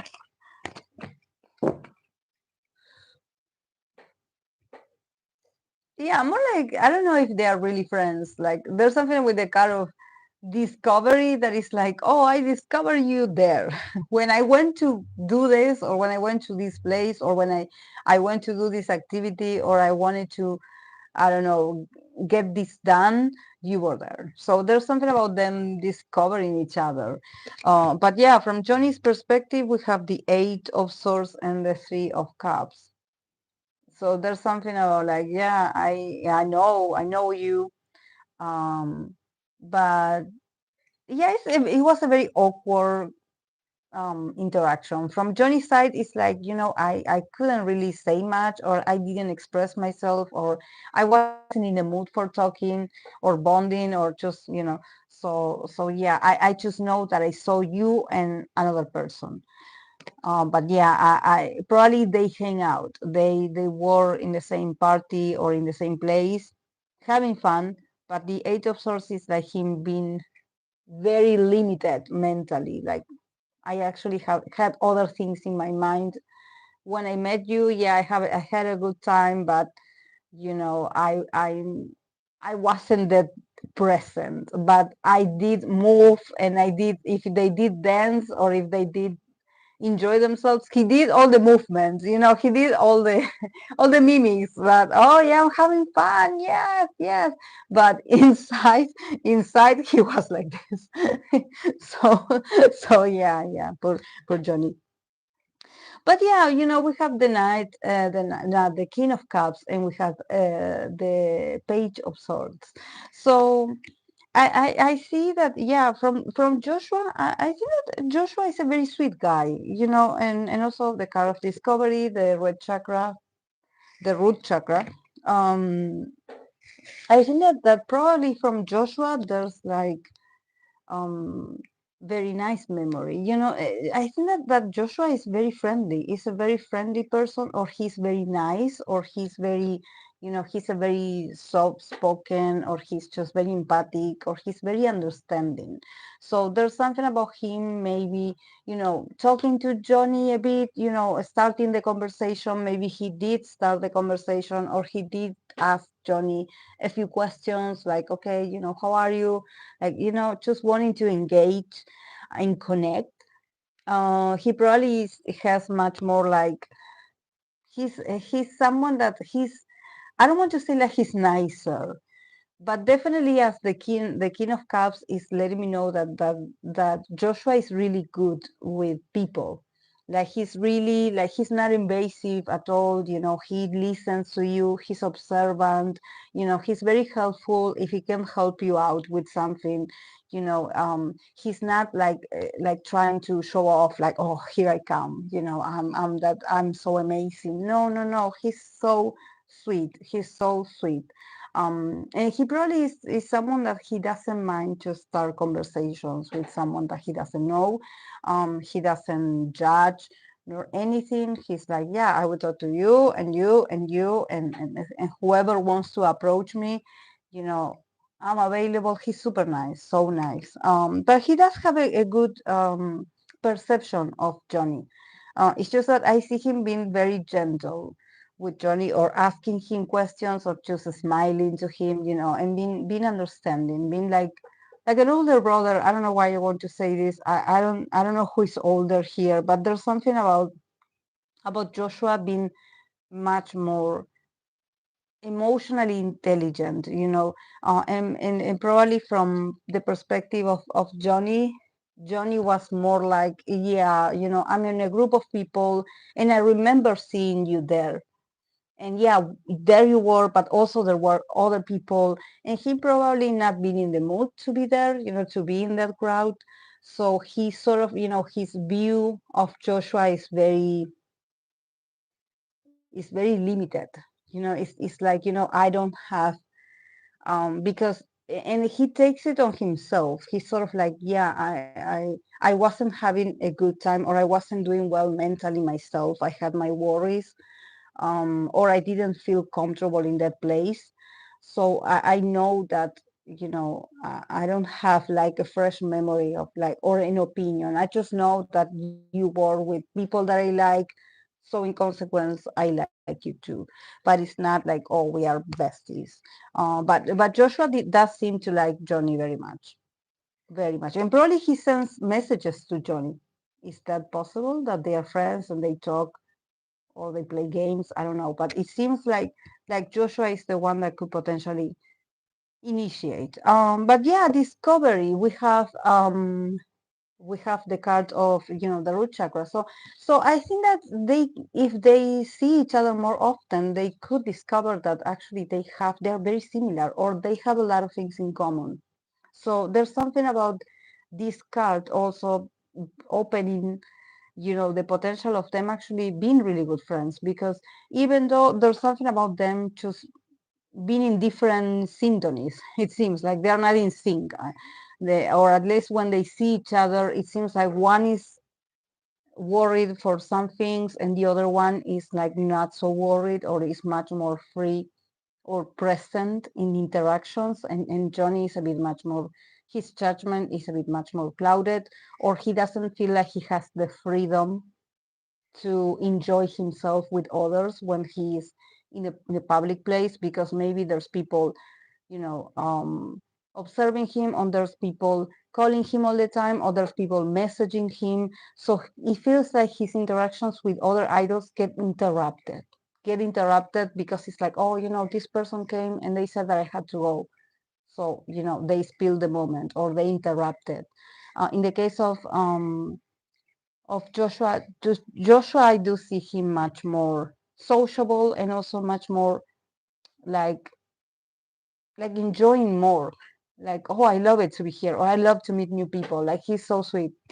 But with Discovery, you know, they have the potential of actually, you know, possibly maybe not hang out at public places, but probably do more things together. Like, I don't know, going to the gym, or learning something new. If they have, you know, like an objective, a new passion, something, a hobby in common, they can actually see each other in an environment that also is not interrupted by others. They need to see each other, just the two of them, and they would get along better.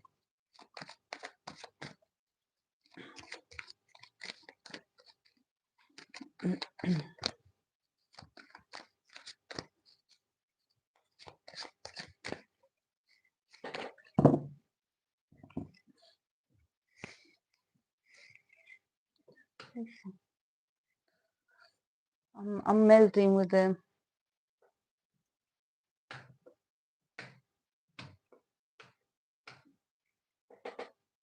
Now it's getting darker, but it's just that the heater is burning my arm.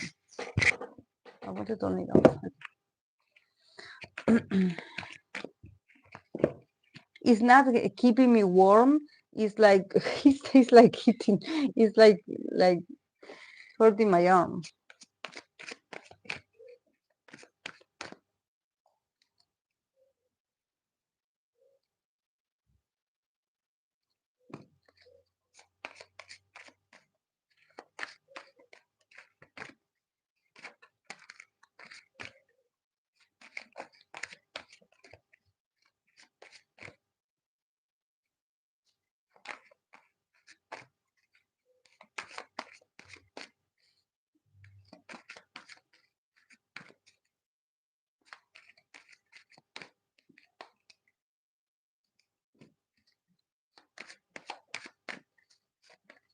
Okay. I'm going to continue with Jun So-min and Choi Woo-sik. Jun So-min and Choi Woo-sik.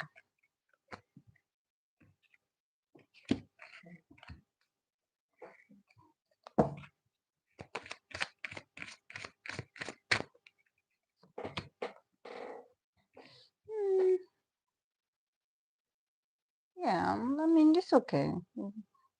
From Jun So-min, we have the Six of Pentacles and we have the Five of Pentacles.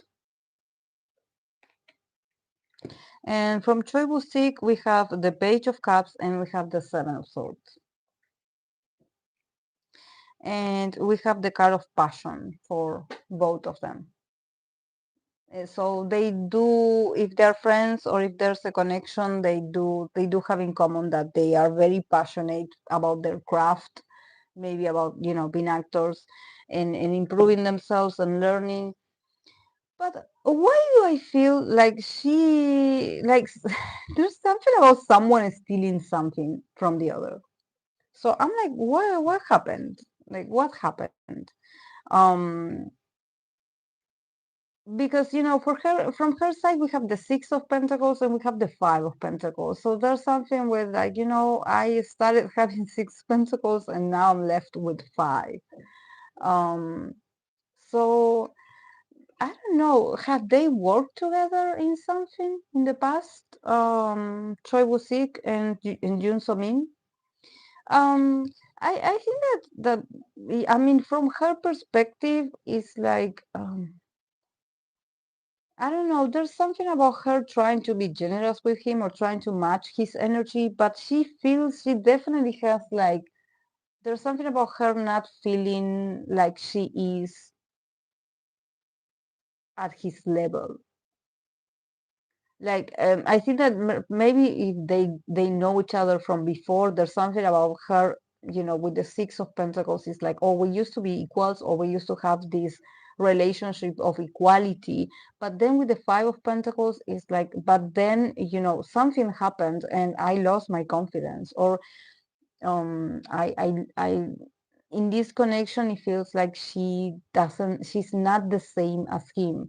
So and probably could this be more like financial? Could this be like her feeling like, oh, he's much more successful than me, or he earns more money than me, or he has more expensive deals than me?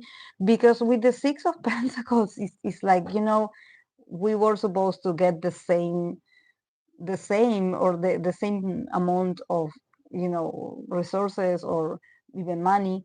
And there's something about like at the end I think that they left me out of this of this trade or of this distribution of money or finances or power even, or maybe opportunities. There's something about her comparing this and be like, at the end I think I lost, and I don't feel that comfortable. I used to think that we were peers or we were like in the same level, and then maybe he got more famous, or there's something that she's like, we are not in the same level, we are not in the same level.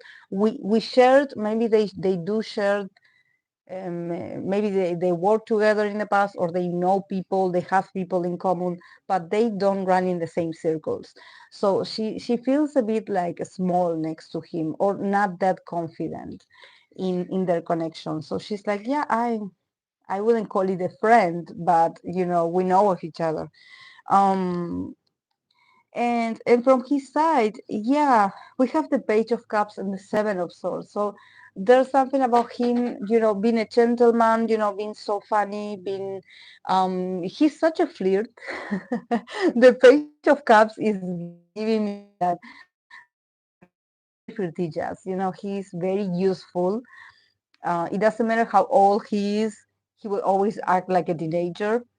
But also, he's very flirty, he's very nice, he's the type of person that he would go and he would just try to be cute and just and be nice and just be attractive, or being just very romantic or considerate or a gentleman.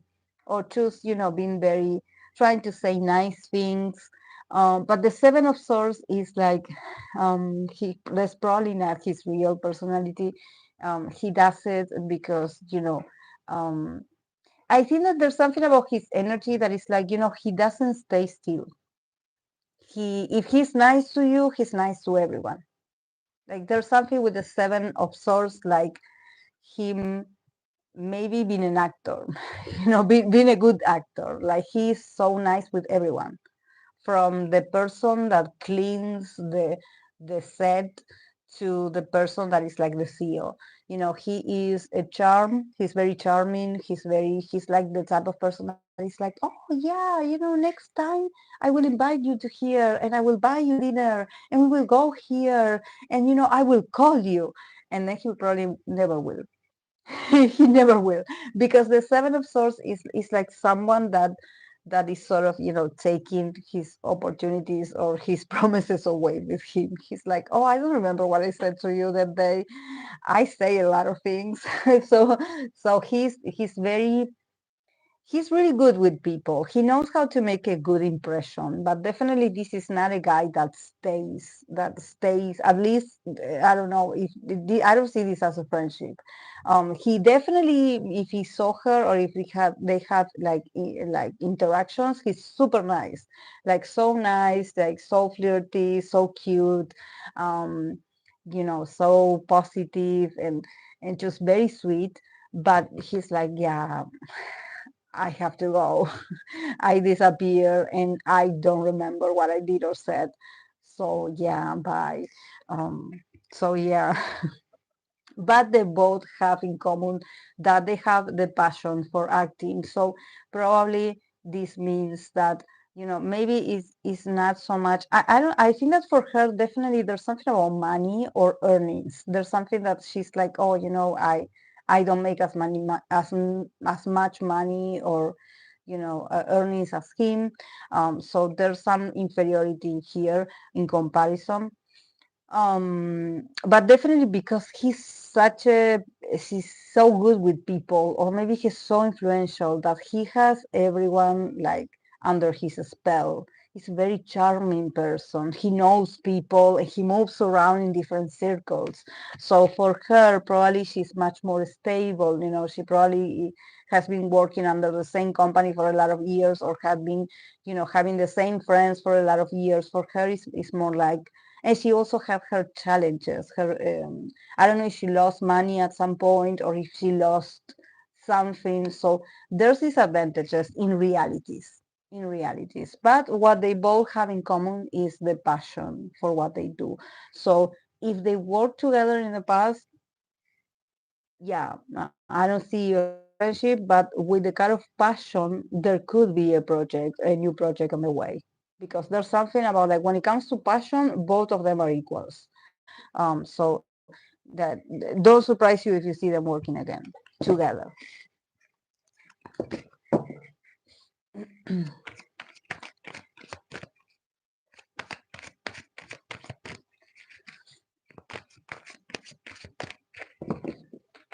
Okay, I'm going to change just in case.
Don't forget to give a like to the live stream, guys, if you can. It would mean a lot.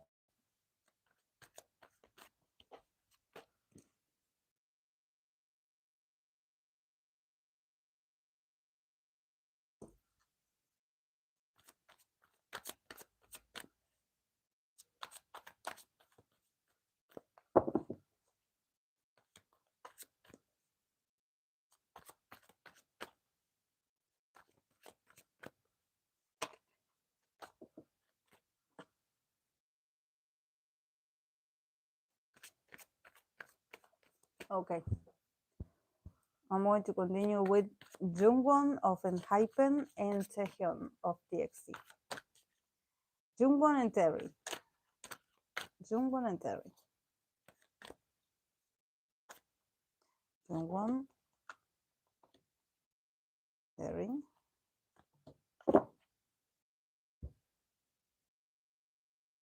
Mm. It feels like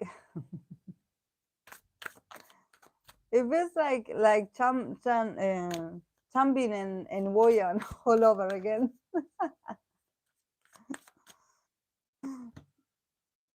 Mm, yeah. Okay, from Jungwon's perspective, we have the Knight of Swords, and we have the Free, the Free of Swords. So what happened? What happened? Did they argue? Did he say something to? I mean, I think that in the case of Jungwon being like, I said something that hurt you or hurt us. I think that he reacted to maybe something that he felt like, oh, you are hurting my feelings, or you are, you are offending me, or whatever. But he confronted Terry. He's like, this that you said, it wasn't nice. And, and and from Terry's perspective, we have the hero was and the six of cups. So it's Wooyoung's attitude all over again. It's like, I said what I said. I don't know. You took it the way you want to. I don't know. Could Do they know each other from before? Like before, like, do they know each other from? Do they have a history? Like, because there's something about the past. Like, I think this was the that Terry did a strike with the past, with something from the past. He's like, you did this and this. I remember you. And he will not apologize. He will not apologize. You will not have this man apologize. He said what he said. And he's like looking. They are like I don't know if like this.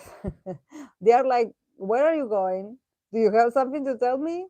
Say it to my face. Say it. We're going to set everything on fire. He doesn't care. Taeyeon doesn't care. Just like all the Taeyons, just very passionate and very, very like expressive. And we have, the crown chakra.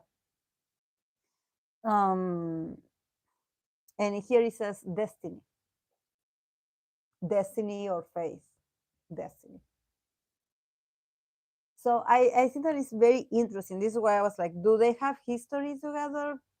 Because somehow this is, maybe if they have arguments, there's something about Taeyeon being like this very maybe harsh and authoritarian figure, but he's like, I remember this that you did in the past. I remember this, and I'm bringing it up. I'm saying it to your face.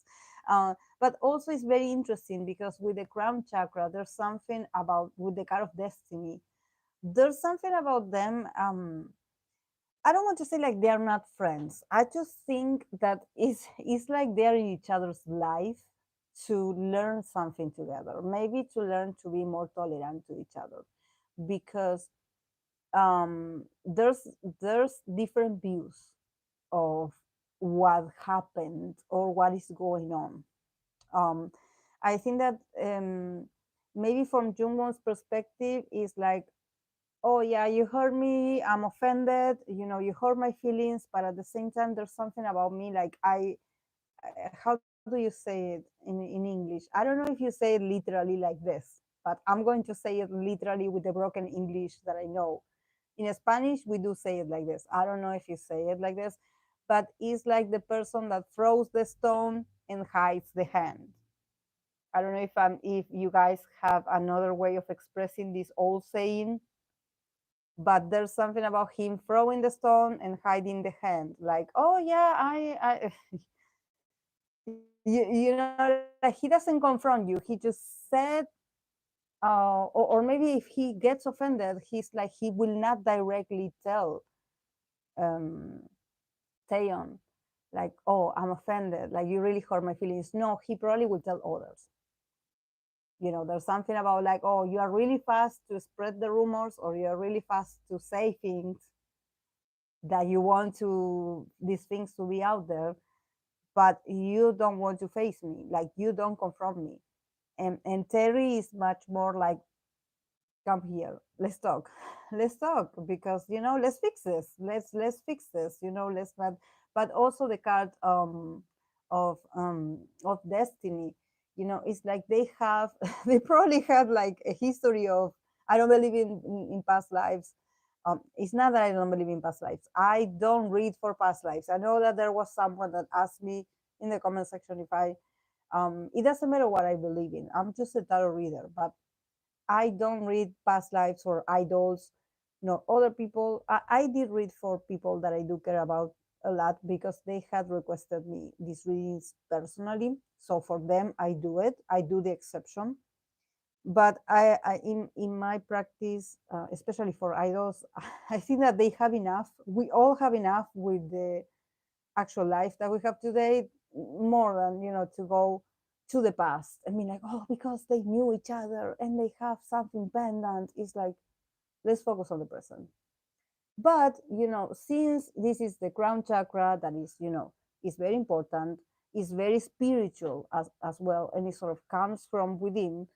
It's like an information that just enters your crown, your unconscious. You don't have, you know, you don't understand why, but somehow it may feel like they had this argument in the past or in a previous life, that they maybe they had arguments or they had rivalry or they were lovers. I don't know, but it seems like they it's in their destiny to fix this thing. You know, that is maybe someone said something, the other got offended, and I think that there's something about Terry not letting it go and being like, you know, and probably there's something about him being like, this is not the first time that this happens, that you get offended or that you get your heart broken for something that I said or you heard about me. This is why he's standing so, like, you know, so like pridefully. He's like, let's confront this. Let's talk. Don't run away. Come. Let's talk. Because he's like, this happened before. And I'm a king of wands. I'm not a child anymore. So let's talk, man to man, let's talk and fix this. Because probably, you know, it's in their destiny to fix these differences, you know, that is not that bad, but maybe they do have, you know, very different ways of dealing with, you know, gossip or oh, I didn't like what you said, so I'm going to go over there and act like nothing happened, but I'm going to tell others that this happened, but I'm not going to confront you. And the other one is like, you know, I don't like that. So why don't we talk about this? You know, why don't you come here and let's fix this?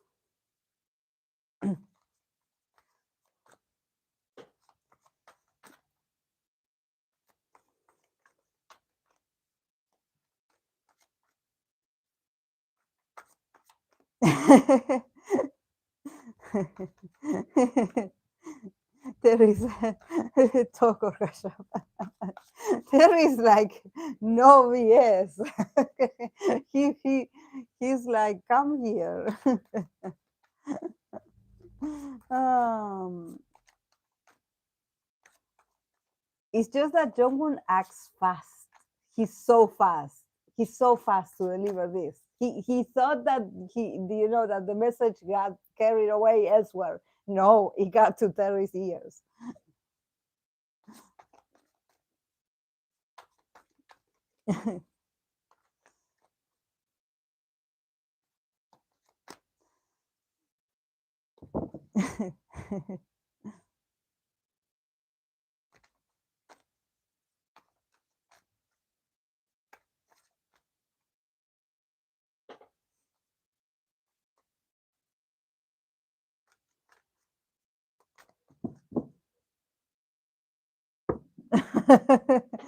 Yes, yeah. That Mars in Aries of Terry is powerful. Yeah, yeah. He will not work in the shadows. He's like confront you. He's like confront you. Yeah, his Mars is much more stronger than, well, Scorpio Moon is also reactionary because Scorpio is ruled by Pluto and Mars as well. So yeah, it makes sense that he's like an all or nothing kind of individual. Very much like, yeah, like let's clear the air. Here and now. And also see, it looks like he's older or much more experienced than Jungwon. Definitely, I don't know if he's like the older out of the two.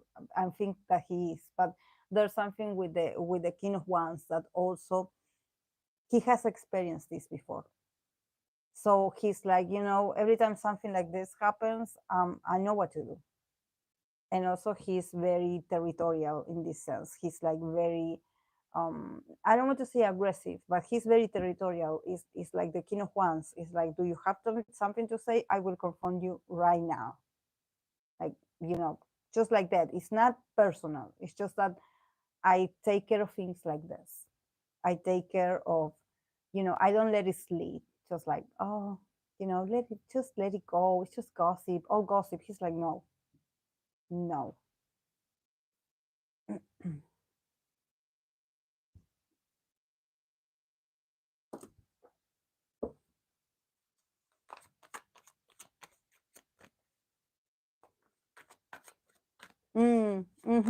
Yes. Terry said you got two choices, yes or yes. Terry doesn't even blink. He's a very, impressive person. Okay, let's continue with Park Ji-hoon and Choi Hyun-wook. Park, I'm going to write down because I don't remember. I know these people, but now I'm looking at the names and I'm like, who?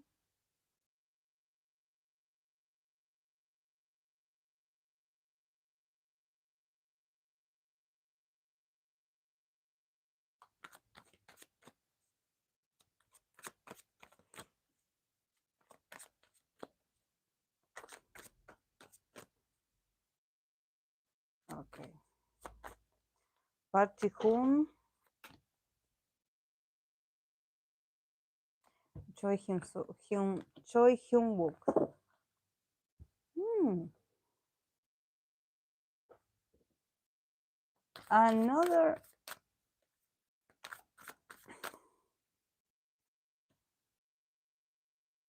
I mean, their project is going to do great. I mean, they bring abundance to each other's life. So, they are, it's like this kind of relationships or friendships that it means a lot of money, or it means like, you found a treasure with this kind of friend, or probably the two of you are invested in a project that is going to do very well.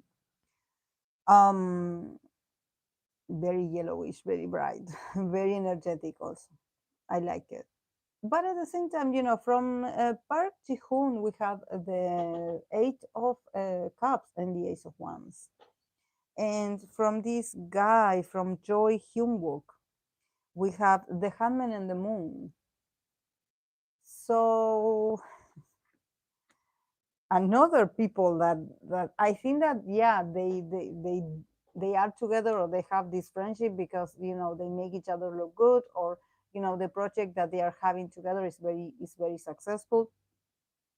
And I think that it's probably ones bring more luck to the life of the other than vice versa. I think that is like one is the lucky charm of the other. um but there's something about Park Ji-hoon, again, with the Eight of Cups and the Ace of Wands. Something happened, like, again, today we are having people that is giving me like you know, definitely the last time I saw you or in the past, I had my differences with you, or I had my issues with you, and like we wouldn't always like get along. You probably offended me at some point, or I got offended, or I got in my feelings for something, or maybe I wanted a relationship to work a certain way, and it didn't happen. So the Age of Cups is also like, okay, I accept it. I accept it and I move on. I move on. This is like a new and more passionate era for me. So it seems like from his side, he's willing to start over. Or maybe literally they are starting like a new cycle together where this is like, okay, this is like the second time that we're working together, or we are reuniting. This time it feels different. And I feel that for Park Ji-hoon, he's like, I'm all for this. Um, but I think that probably for him, is different, because I think that he feels much more active now, or much more like, okay, let's hang out, let's do more things together, like I'm available, um, or let's do more things, or let's go hang out, or let's go have fun. Because probably, in the past, or in a previous encounter, there was something about him dealing with some emotional issues, so he wasn't that present. Or maybe if they worked together, the role that he had to play, it was very draining, or it demanded of him to be very absorbed by the role, or maybe there was something that he just didn't feel completed. When you're like, I just cannot wait to go home, and I don't want to see your face again, until I have to work with you. I wonder if they played like rivals or something like this. But with the Ace of Wands, there's something about like the energy change between them. So maybe now they are working more like in groups, or he needs to be much more proactive and energetic in his connection with this guy, with Choi Hyun-wook. So he's feeling like much more passionate, and he probably is the one that is like, now I will invite you, or I will come up with an idea to see you. It feels like he's different. His energy is different. But I think that this man, I don't know what is going on. I have no. I think that the roles reverted a bit, like the roles are inverted, because Choi Hyun-wook, we have the husband and we have the moon card. So there's something about him now being the one that is a bit melancholic, or is the one that probably is like, I don't want to go out actually. Like I just want to stay home, or I'm feeling a bit like, a bit, not in the mood for going out and do things, and I don't feel in the mood. He feels very moody, literally. He feels very moody, very like I don't know what is going on with him and what he's doing or what he's working on. Maybe his character is a bit sad, or his character somehow became more sad, more melancholic, more um negative, but he's not having fun. He's not having fun. I think that their energy is shifted. Park Ji-hoon, it seems like he's much more like he's over that period, and somehow this guy is entering the period. So he's like, when you ask him, like, do you want to do this? Do you want us to go out? Do you want us to see each other? He's like, yeah, I'm not sure. I better go home, or probably he will not give you an answer. There's a lot of uncertainty from this man. So I wonder what happened. Is he working? Because with the handman, it's like he's worried about his future as well. I think that this is like, and because we have the abundance card in the middle, probably this man is worried about his future, because there's something about Park Ji-hoon feeling very energized. Like there's something about him being like, I'm so energized, I'm so motivated, I'm so inspired. Maybe he will get better roles in the future, or he will be very busy himself. So there's something about him like, okay, enough with with feelings dueling about the past. Like enough, I move on. I advance because I have a lot of new projects and I'm feeling so passionate. And this guy is like, he's feeling stuck. He's feeling like he doesn't understand where he's standing in his career. Or maybe he's worried about his future. Or maybe he's worried about like them not seeing each other again. So he's feeling a bit like melancholic. Like he probably doesn't know what it is, but it's this strange feeling of like, I'm feeling sad. I'm feeling sad. Because it's very interesting because when I said about, the car of abundance, when I said that there's one of the two of them that is like the lucky charm of the other. It's like the one that brings the abundance. So if one of them goes away, or if one, there's some of them that is like, I'm afraid to lose you, or our friendship that we have, or our connection that we have, the way that we have it now, because I know you will advance and probably I will get stuck.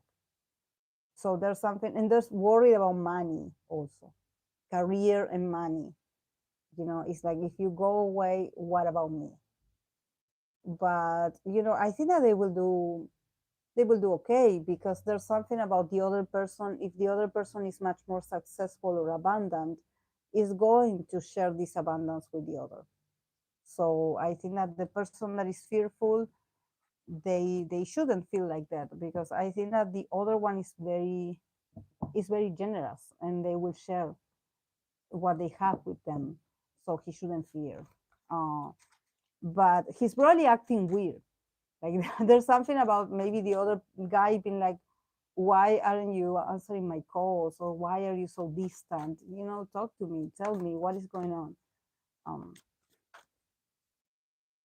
but I sort of feel it, every time I read for certain actors or actresses. They do have this fear of like, I feel inferior than you. So I don't know. Maybe it's because the business is very competitive, but they do get those blues. Like, oh, what about like, oh, you already have a new project? Oh, I haven't got a call yet. I don't know how I will do. So they worry a lot about that.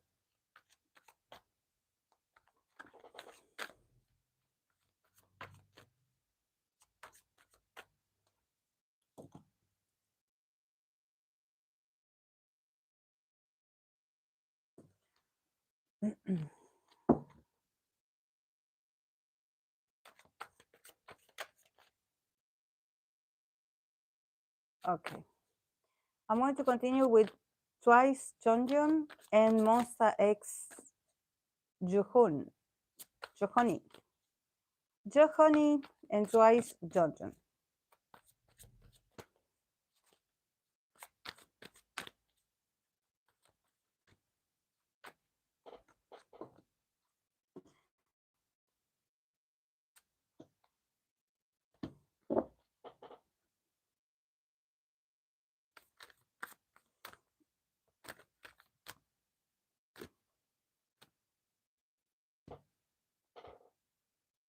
Very nice. I like it. Very spiritual.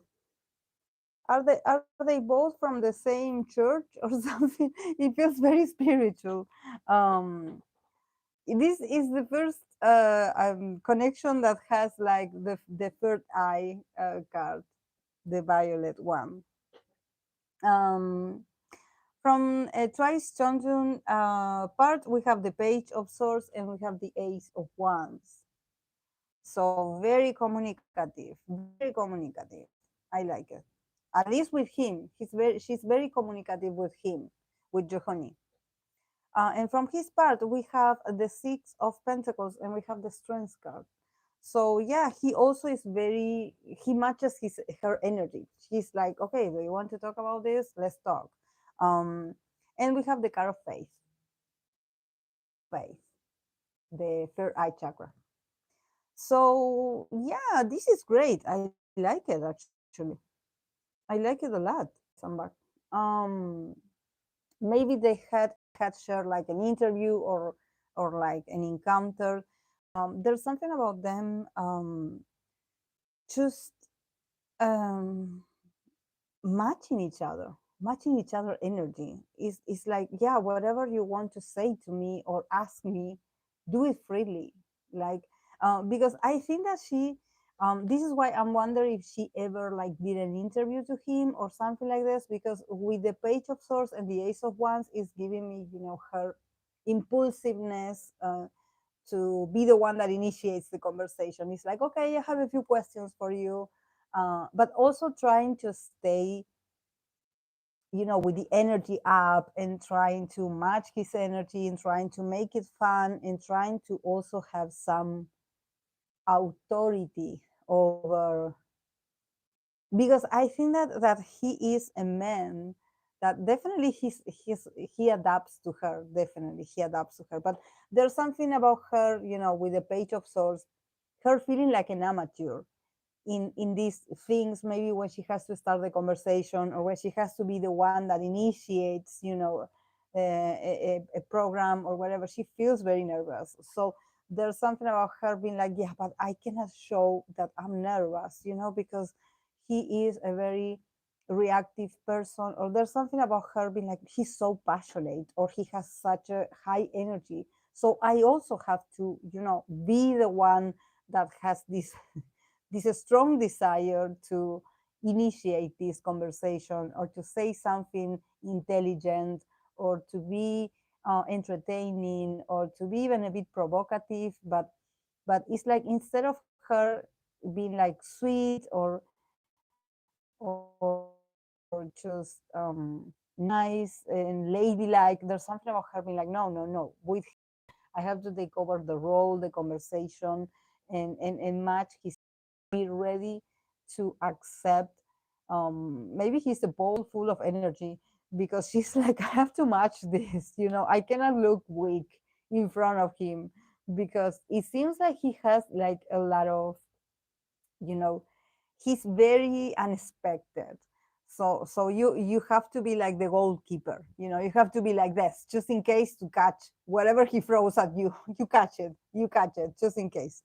Um, but I think that he's so compassionate towards her. I think that he finds her cute. He's like, you know, like, you think that I'm going to be aggressive, but no, no, no. I'm just, I'm just giving you what you're asking me. So, with the Six of Pentacles and the Strength card, there's something about him being like, I control myself. I can control myself. I can control my need to gain protagonism or take over the scene. I will be softer with you. I will give you what you want. I will give you the show, or I will entertain you, but I will be gentle. Like, and he has to restrict himself a bit. He has to restrict himself a bit because he does have a strong energy.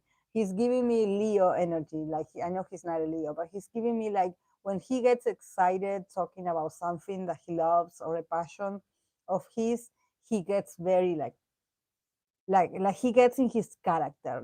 It's like the beast comes out to take protagonism. But with her, he's like, no, you know I will let you start. I will let you go ahead. I give you the room. I will give you the room, and I will control myself. I will have self control. I will not be that, I will not interrupt you. So it's cool. I like it, actually. And also with the card of faith, this is why I'm like, are they going to the same church? Like, do they have the same system of beliefs? Because with faith, I think that this is probably something that we don't know, but there's something about them. Yeah, they could have shared certain moments maybe on camera, but with faith, I think that if they talk in private, which I believe that they do, um, they talk about faith, and they sort of like engage in this important conversation, about like, okay, what is faith? What do you believe in? And use faith to keep guiding you, because also seeing from his side, mostly seeing the Six of Pentacles and this the Strength card, I think that he is he's such a fan of hers in the sense that he knows that she's giving her best or that she's doing her best. So he's like, you go, you don't stop. You know, he's like her personal cheerleader, I would say. He's like, you know, I know you can do this. I know you got this. So, you know, keep the faith in yourself, you know, keep the faith. I think that um, Ji-hoon is a guy that maybe in private, he is a man of a few words, like he doesn't talk that much. But what he says to you, it gets stuck. He gets stuck in your mind, in your unconscious, because he has faith. He has faith, and he loves to share this that he believes in, and he believes in potential. Sorry, yes. He believes in potential, and he believes that if you don't have faith, you don't have anything. You cannot carry on. And there's something about him just being a fan of hers and being like, you know, I love this that you're doing. Keep doing it, keep pushing it. You know, don't stop, don't stop. So I think that faith is something that both of them maybe they do share, that they have in common. So I do see a friendship. I do see it.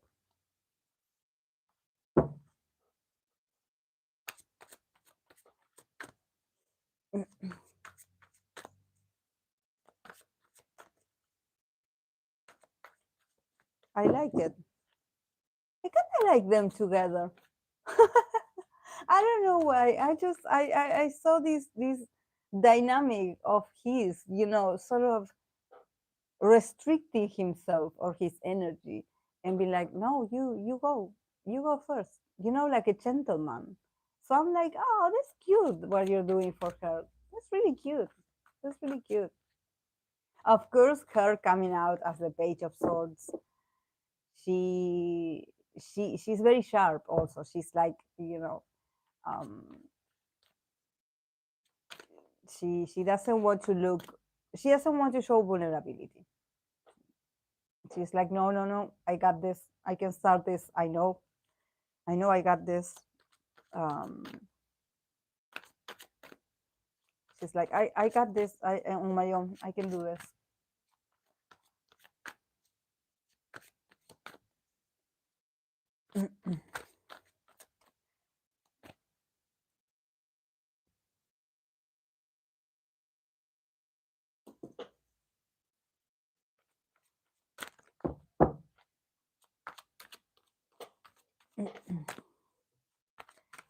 And we were talking with Samara. I had this idea the other day because today actually because we were mentioning. I was mentioning Ambo Hyun the other day that he's one of my favorites, and you know, and I was like, you know, we should pull some cards for his friendship with Jung Hae-in. You know that there were a lot of people that were like sort of like, oh, they're rivals. They like Jisoo. They like the same girl.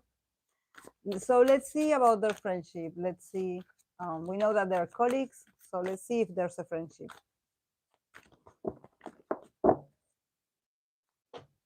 An Bo-hyun, Jung Hae-in.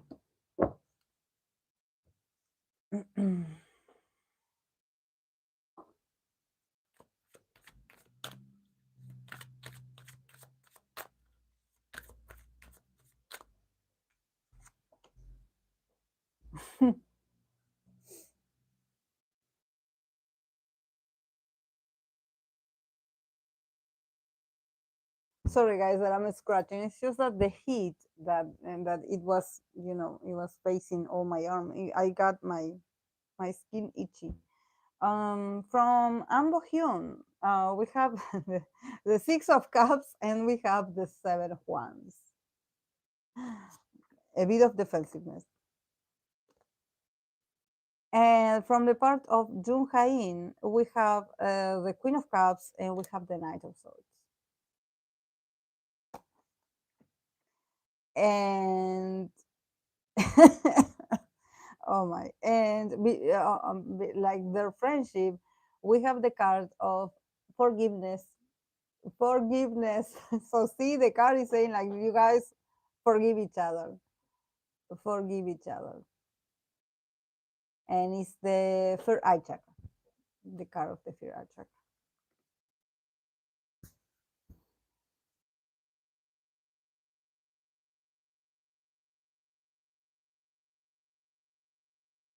I mean, yeah, there's something happened, but I don't think that is. I don't think that is Jisoo. I don't, honestly, I don't. I see someone else. I see a girl, but I don't see Jisoo. Because I recognize Jisoo energy, but definitely from Ambo Hyun, we have the Six of Cups and we have the Seven of Wands.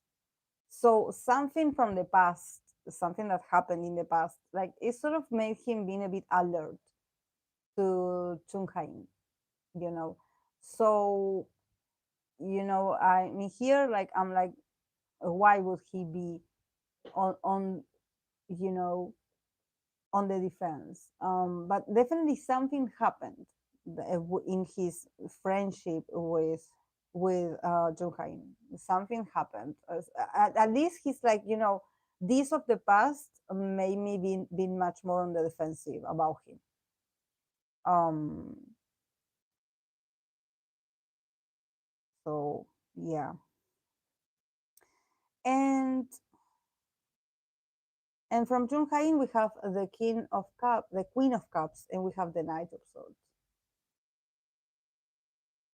So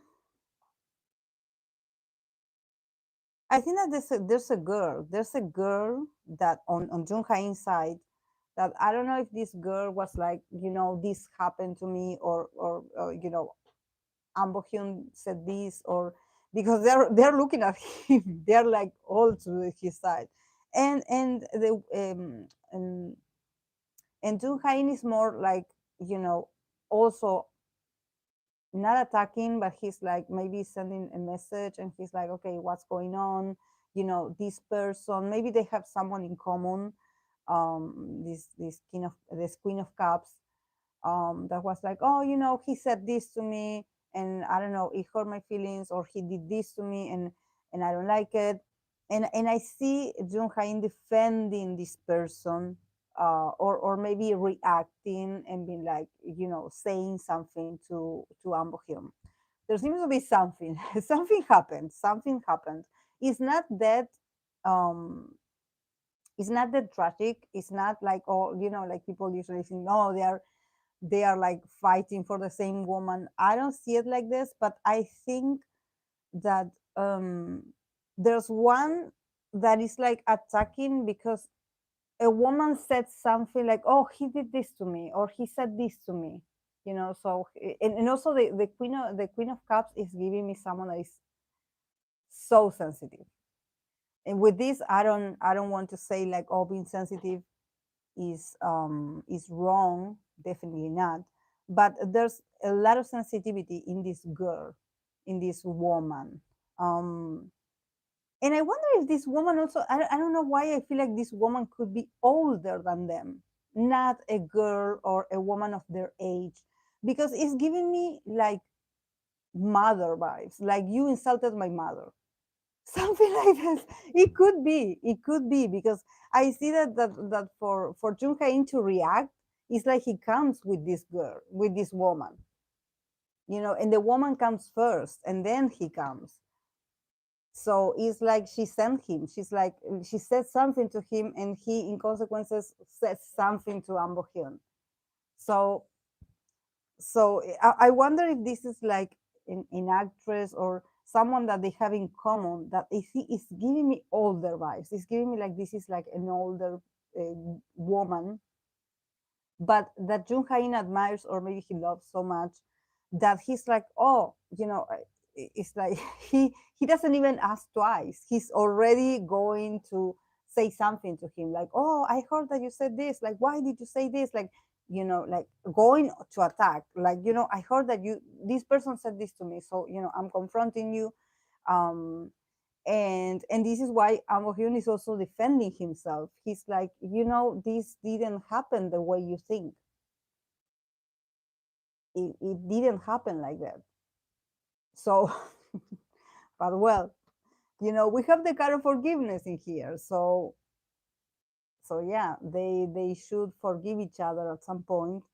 um but I think that probably the one that is going to, maybe if there's a potential of them forgiving each other, I think that the one that is going to be like, I will not forgive you, is Ambo Hyun, because he has the seventh one. So I was like,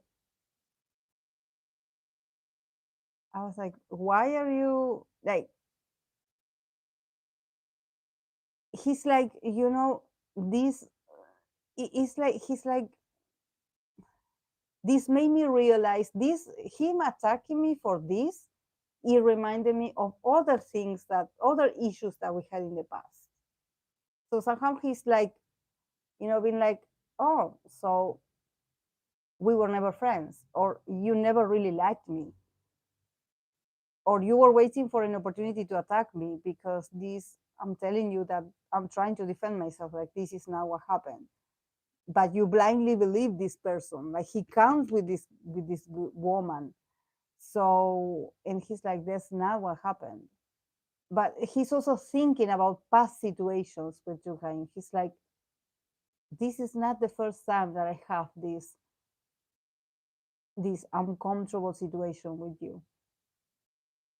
Like, when someone comes full force at you and you're like, there's no way that you are upset at that only.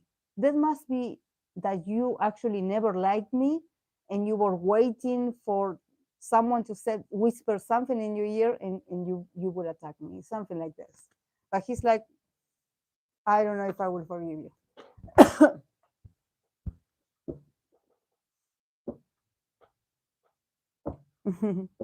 Yes.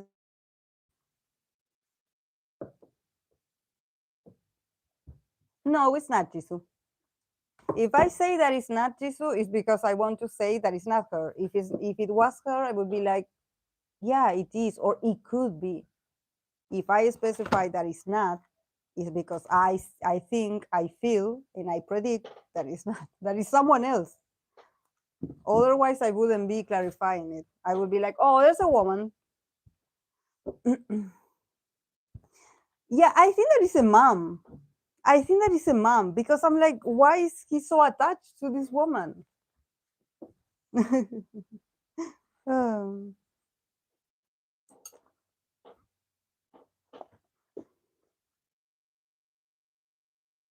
Yeah, no, because these people, they are surrounded by a lot of women in their lives. It's not just like the famous faces that we know. They have mothers, sisters, other co-workers. They have a staff. I don't know. They have a lot of people around them. So to see a queen and be like, oh, this is this girl that I know from this very popular place, like no.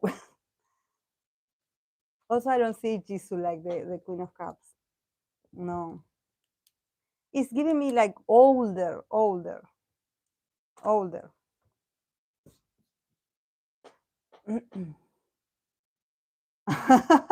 Yeah, friendships that actually are not that friendly. I think that yeah, out of all I think that out of all the reads that I did today, I don't know if I sense like a lot of them has friendship vibes. Probably one or two. The other ones are on pause, or they are going through something and they have to fix it. But thank God there's not like, like jealousy, even, this last one, that the card in the middle, it says forgiveness. So even the third eye chakra card is like advising the two of them, like, you guys, let it go. It's not that deep, just let it go. Um, and because if it was, if there was some like something deeper or more aggressive, the card would be like, jealousy or envy, or like another strong emotion. But yeah. Hmm.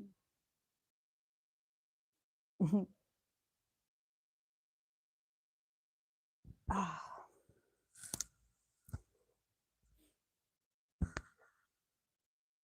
it's it's getting so cold in here. It's funny because when I start the live stream, usually is sunny. When the day is sunny, it's sunny in here.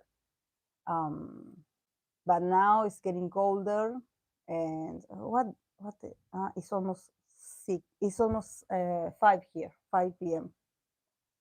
Um, but yeah, it's very cold. What time is it where you are, Fluffy?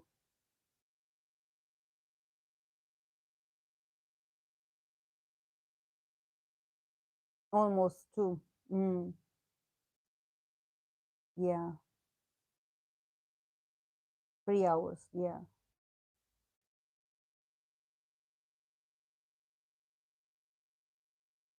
and here it's getting colder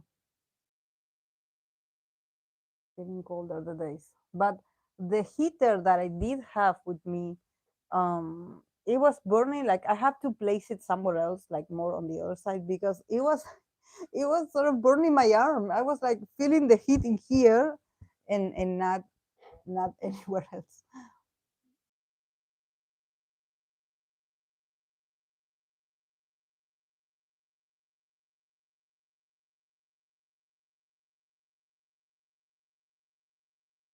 But yeah, let's see next Saturday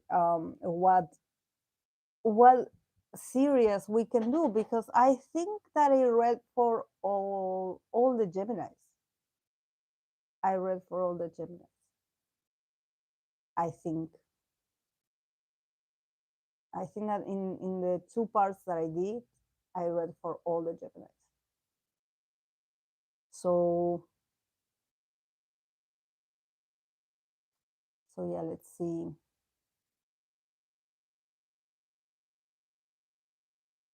um, what idea I can come up with for Sunday, or at least something happens on Sunday. Um, it's 10. Okay. Mm. Because there's not much, right, going on in K-pop. There's not any news. Everyone is touring.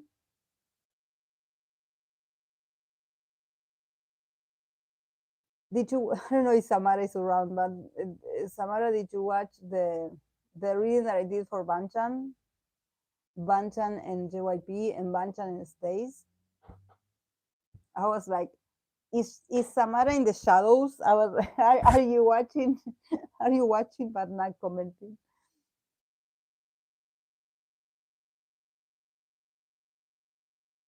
It was a nice reading. I think that it was a nice reading.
Okay, guys. I'm going to go. Thank you so much for being here. Uh, no, yeah, Samara is not. Samara, I was waiting, but Samara is not. Very well. I'm doing well. I'm doing well. I'm um, I'm just adjusting to this weather.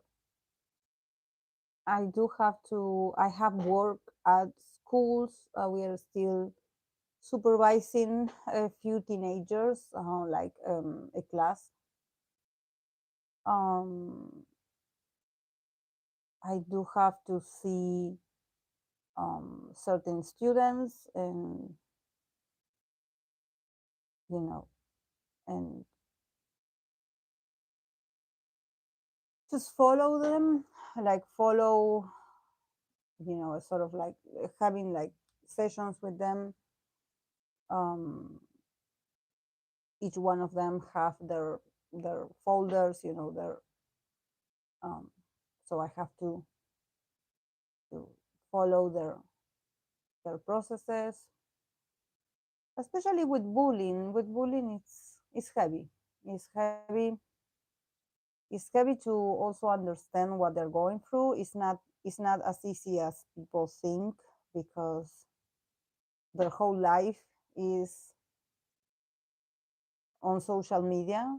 Um, we have no idea of how what it feels like until you talk to a teenager and you really understand that the reality, or what they find, or what they think that is serious. Maybe we're like, oh well, but that's nonsense, when I used to be a child, or when I was younger, I also had, or I had bigger issues. And no, but we have to understand that, because of social media, and because of, the phone, and everything being so exposed, the bullying doesn't end when the bell rings, or when you stop seeing someone, or when you stop being friends with someone. There's a lot of online um, harassment, I would say. So for them, it's serious. It's traumatizing. So to hear them, um, everything that they're going through, is they have it tough.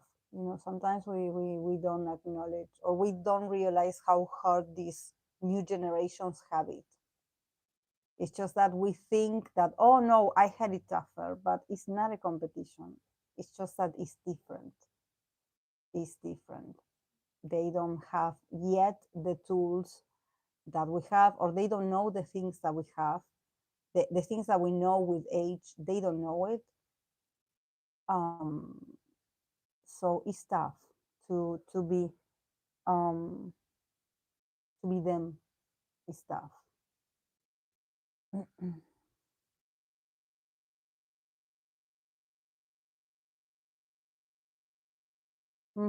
If you go do something, it will be forever on the internet. That's the bad side of growing up with technology. Yes, yes, that's what they express. That it never ends. It never ends. Um, and that they are always watched. That they are always connected. Not just like they feel um, persecuted, I would say, not only by, if they have a feud with a friend, or a fallout with a friend, or with a classmate. It's even by family. People being like, oh, I read what you put on Facebook. They don't use Facebook, but oh, I saw this that you did. And then family, they tell others, or they tell the mother, or they tell the father, oh, I saw your child did this, or your child was reading this on the internet. Oh, I found you, or I found that you created this. And so there's something about them um, being exposed, being exposed all the time, like um,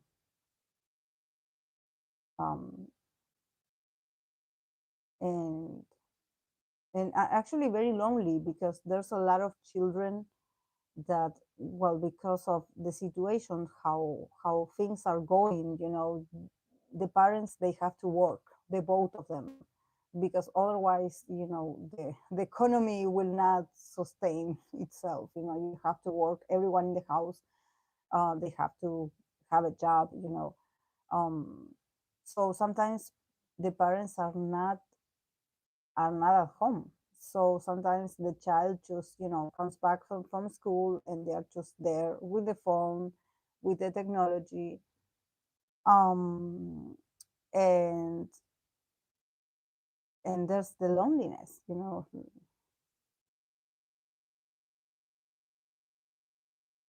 Mm. Then I don't envy them. It reminds me of that show Adolescence. It really showed the gap between adults and teenagers nowadays. Made the adults feel powerless. Yes, yes, because I think that that's something that I learned, because it's a natural response when a teenager. I had it when I have my niece or my nephew, that when they tell me something about their lives, about their life or the school, or things with friends. They tell me something. They're telling me a story, and instantaneously what I do is that I resonate, and I'm like, oh, but because when I was younger we used to do things like this, or yeah, we used to do things, but things were different, so back then it was like this.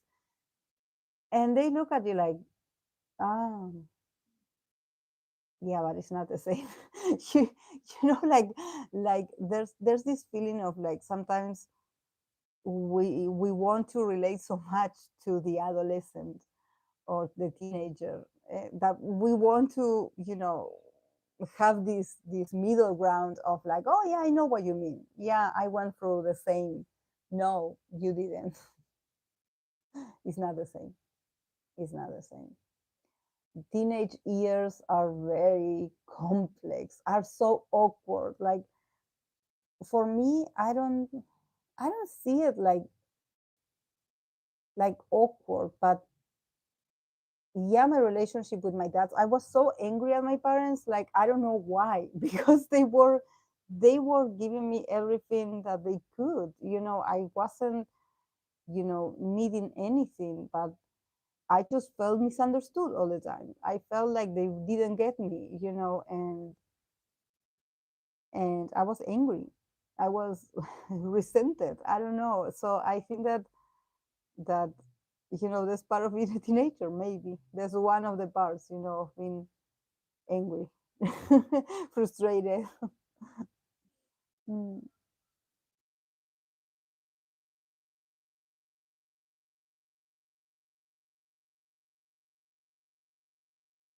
No, I was mentioning, Samara, that the other day I did a reading for Banchan and JYP relationship, and also for him and Stace, because that there was an issue that I believe he asked the fans on Bubble. Is it the one that they use? He asked them to stop, complaining to the company, that they are okay, that they are not being treated unfairly, that stop. So yeah, I was pulling cards about that. Mhm. Yeah, technology is dehumanizing. It's like you can see, yeah, anything on the internet, and then you eat your sandwich, you lose your natural sensitivity, and that's also what scares. Yeah, classmates don't care about anything. Yeah, I had a case of I do have a neighbor, that she is around my age, and she has a teenage son, and she was like, please, can you talk to him, or can come and see you even once, because he had this incident where um he was playing with his group of friends. They rented like a soccer.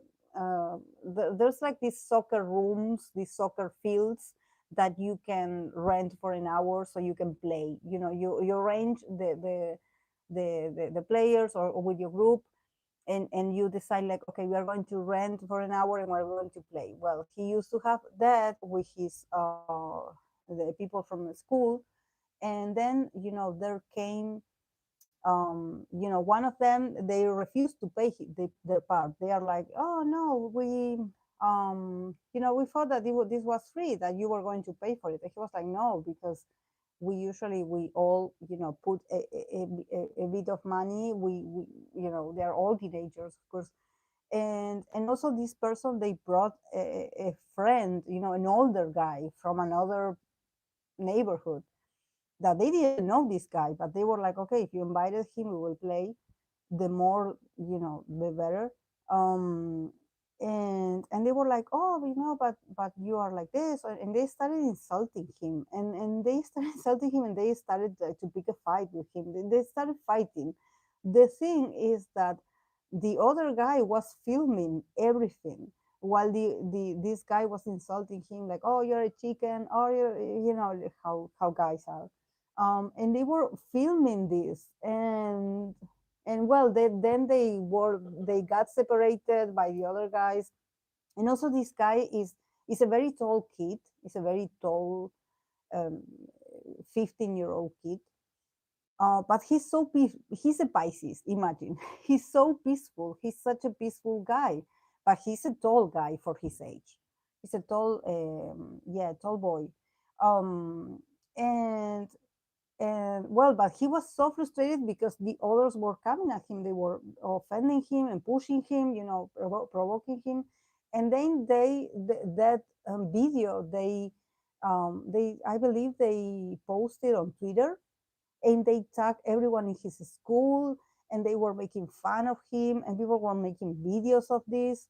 So the level of exposure and embarrassment that he was going through this, like, even my neighbor, his mom, she had to call the other boy's mom, because it was like, no, can you please ask your child to take that, like, off the internet? Because and the guy, the boy, then he was like, he didn't want to talk to anyone. He was, poor guy, he was traumatized, because he he was so not aggressive.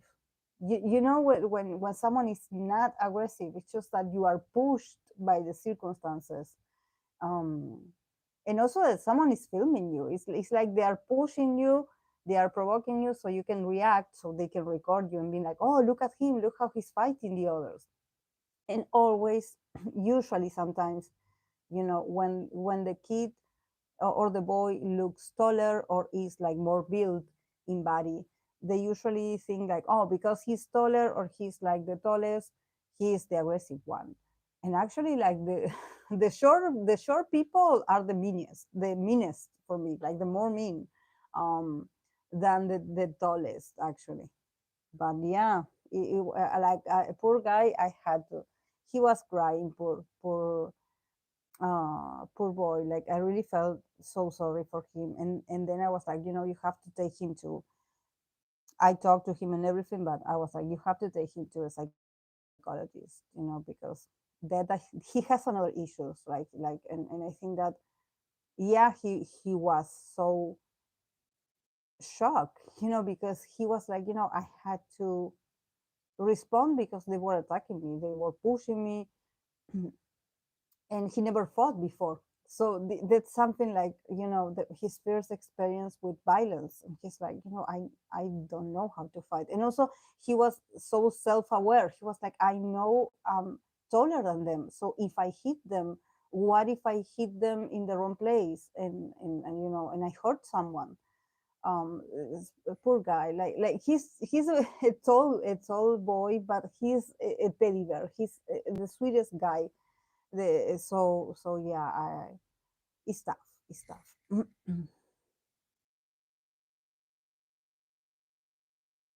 Mm. Yes. Yes. Uh-huh. Yes. Yes. Definitely. Mm. Yes. Mm-hmm. Yeah. In high school, I was already so irritated when I saw the girl who filmed everything with her phone out. Like, I'm writing and she's putting ridiculous filters on everyone. Oh, Shorter people are closer to her.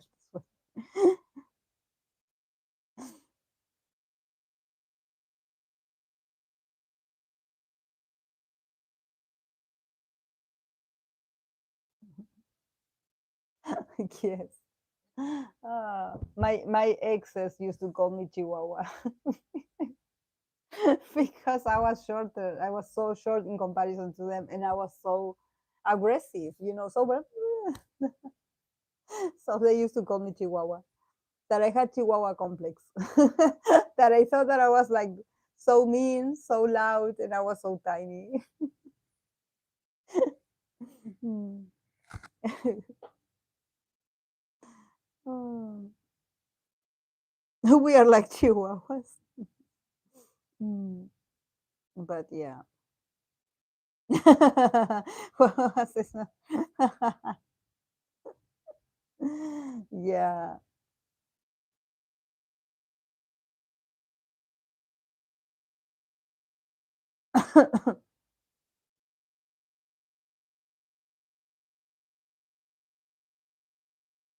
I'm 157, 157 centimeters.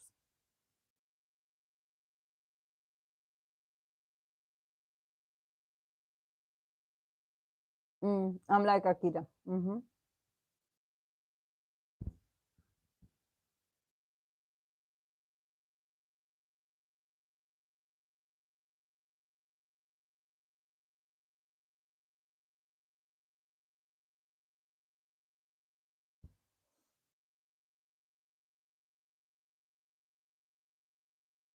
That's not very categorizing. No, not at all. I don't know.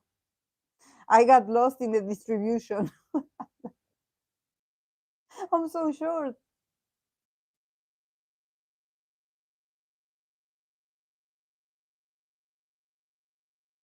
When I was a child, I had like long like limbs. It seemed like I was meant to be taller, but maybe because I got sick, I don't know. Maybe that sort of interrupted my process of being taller. Uh, but but yeah, now that I'm chubbier, I look like a tiny ball, like a ball. Um,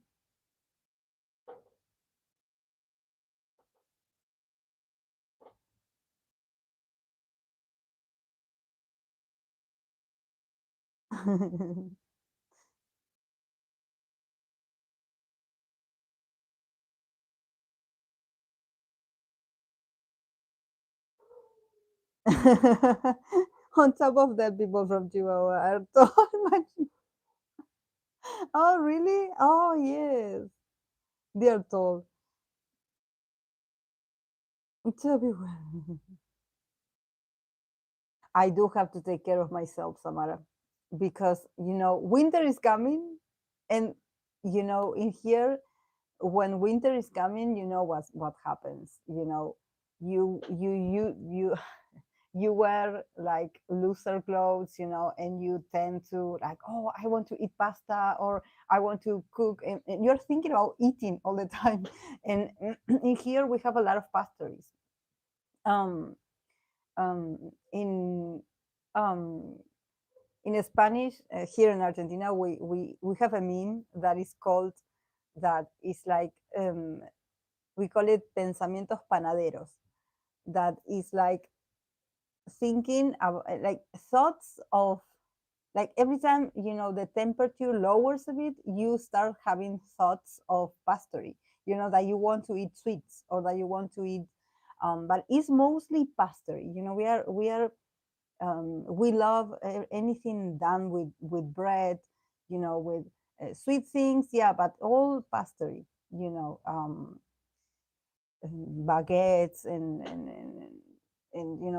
sweet things also, but that's the first thing that we are like, oh, now that. And with mate, we have it with mate all day.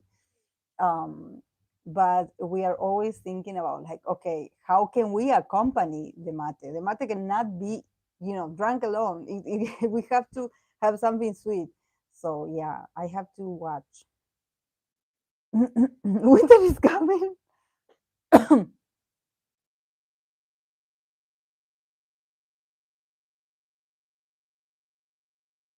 Yes, Chilango is people from Mexico City. Almost all my friends from Chihuahua, at least.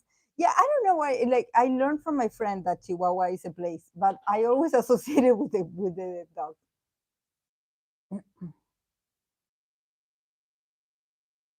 Ah, you're taller than us. That's so cool. That's so cool.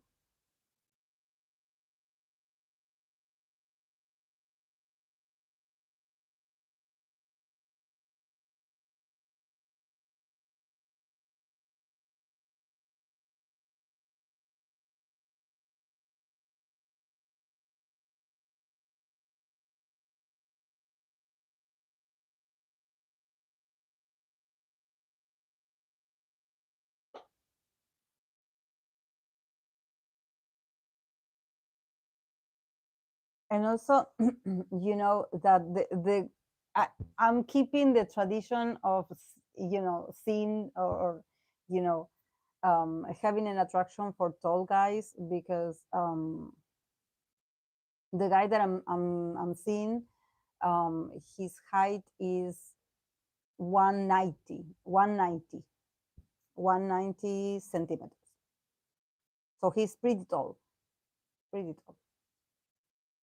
190, is it like 6 feet in English? 190? Yeah, he's super tall. He's really tall. He's tall.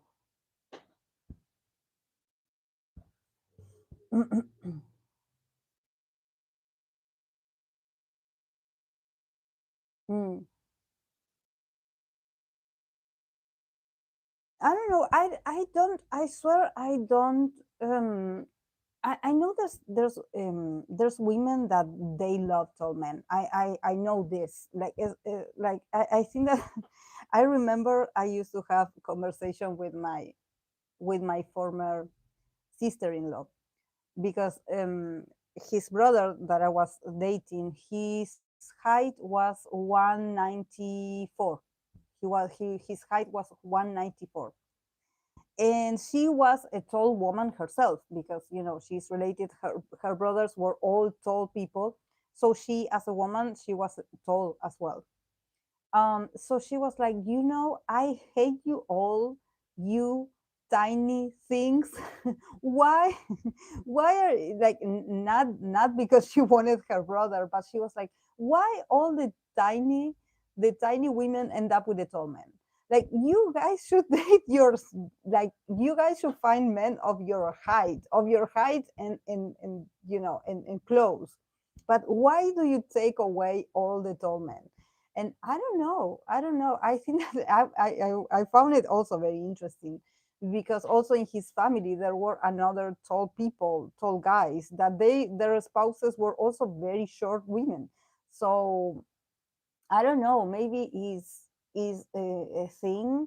I don't know, tall guys like short women. I don't know. um for me, honestly, um I don't go looking for the tallest guy in the room, for example. Um, I don't have that. Like, if I like you, or if I find myself comfortable having a conversation with you, like I like pretty faces. That's one thing that I always said, that I think that one thing that I would be like, oh, I'm looking at this person because I like their face. Um, but about bodies and height, I don't go around like looking like the tall guy, because everyone asks me like, how do you do? Like, even my cousins, they're like, why do you always date like the tall guys? I swear, like, I'm not like, oh, that's a tall guy, I'm going to talk to him. No, not at all. But I always end up with someone that is tall, always. I think that if you think about astrology, it may be my Jupiter in the first house, because I don't I don't like, it's not a requirement for me. But I also find it interesting how, for me, they are not that tall. And some people look at us and they're like, "Oh my God, that man is so tall for you." Like, the height differences is so much. Um, that's why my ex used to call me a Chihuahua, because he was like, "You are so out of touch. You don't really look at me. Like, you don't really see how much we are different, like the centimeters that we have in difference. For me, I just see a regular person. I don't see like, oh, there's a tall guy, like he is some kind of another kind of brand of people. I don't know. For me, it's just a person. I'm not like looking at, oh, look, that man is tall. No, no. But yeah, maybe I don't have that observation. I don't have that observation. And there's people coming to me and being like, "Do you know that you really are very short in comparison to you, to the person that you're dating?" And I'm like, "No, I didn't realize that."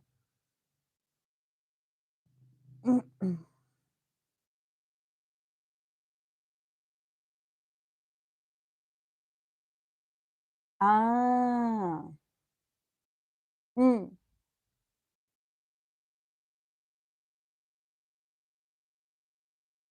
For me, ideal height is like 185.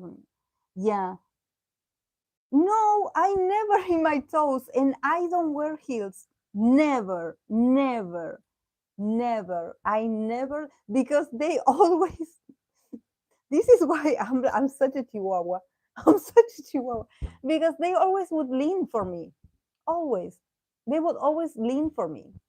Or they would be seated down, and I would be next to them. So I don't have that, like, no, never. I swear that that's why maybe in my line of vision, I have no awareness. Like they would always like like crawl or like, and they will complain about back problems. Yes, they will be like, I always have to.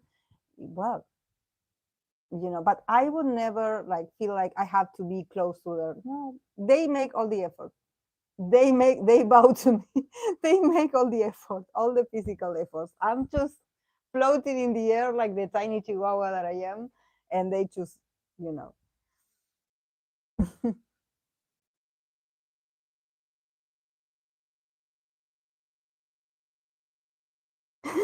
Nicolás Maduro, no.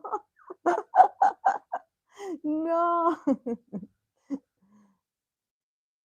What don't you like about his chart? We don't even know his ascendant either. I think he's pretty nice for Venezuela, but every energy, um bending down. Yeah, he's bending down. Yeah.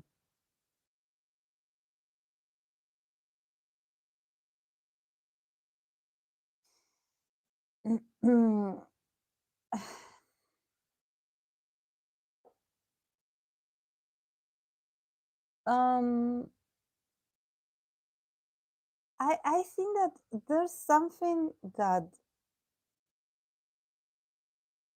I don't know. The other day he did mention that this is why I'm like, it's definitely a moon in Cancer, and uh it's also Venus. I had dated. I know I said I dated people that had Venus and Mars in Virgo, so I'm feeling like a deja vu. Honestly, I don't know why, guys, because I when I met him, there was a celebration with a lot of people, a lot of people, and I don't know why I ended up talking to him, and he just came over to me. He started talking and introducing himself, um, and I think that when I saw him, I got a bit of deja vu. I was like, you kind of remind me of my ex, but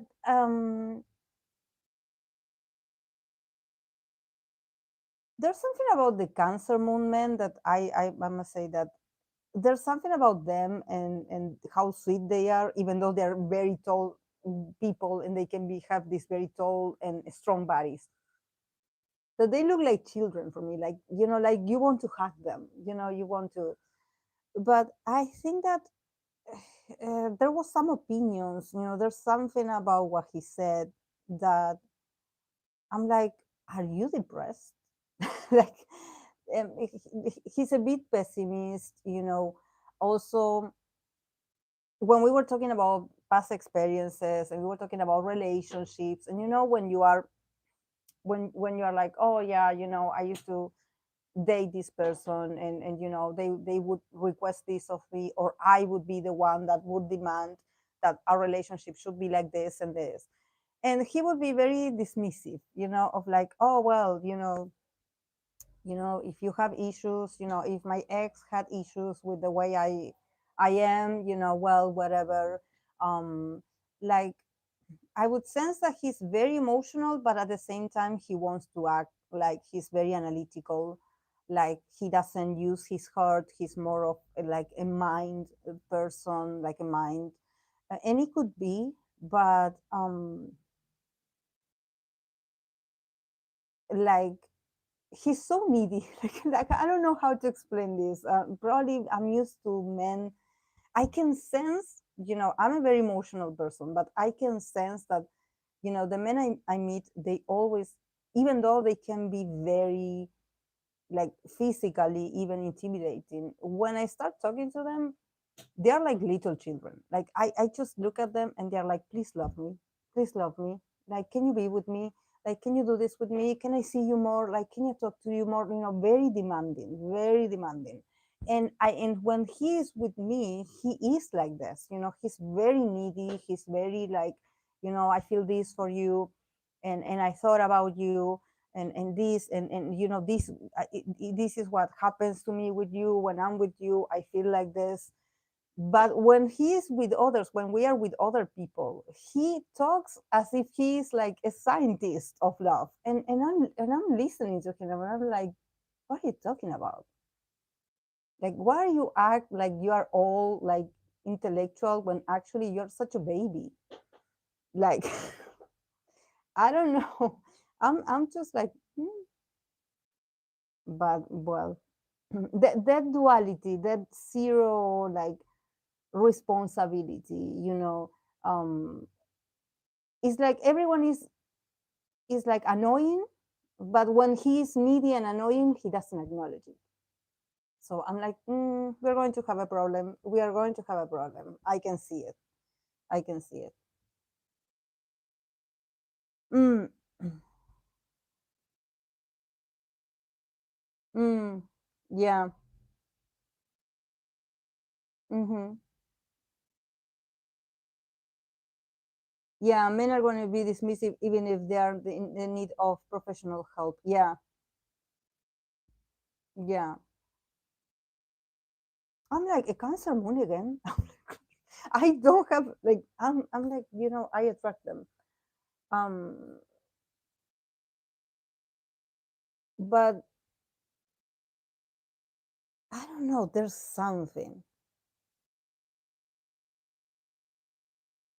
I don't know. I just think that he's like, he's prone to be sad.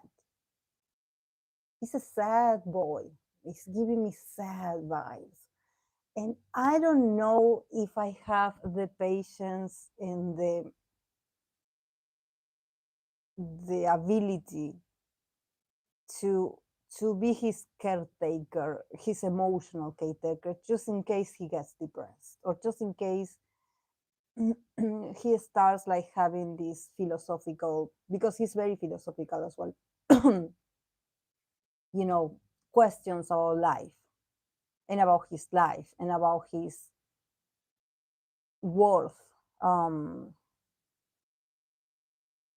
he is the owner of a bar that is very he's also into he's a journalist as well, but for sports. um but it seems like he has a lot of things pendant, or he has a lot of things that he hasn't accomplished. And about relationships, you know, he always been in relationships, but more he stayed with the people that he stayed just because of you know, custom, like when you get used to someone and you just stay attached to someone that maybe you don't feel the same for that person, but you don't want to break up and you wait for the other person to break up. So I'm like, I'm like, no. I'm like, no. Like, I'm getting these very sad vibes, and I'm like, I I don't find it attractive. I swear that when he gets all sad or existential, I would say, I'm like, this is not the Scorpio that I wanted. I swear. This is not the Scorpio that I wanted.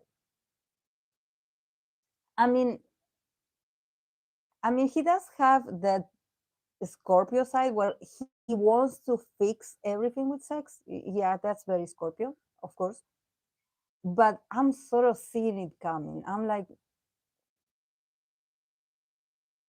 you're like you're hiding something. You know when someone is you have issues, and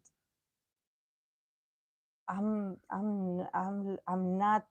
I already had been a therapist for the people that I love, and it gets draining. And I think that maybe I need someone stronger, a partner, someone.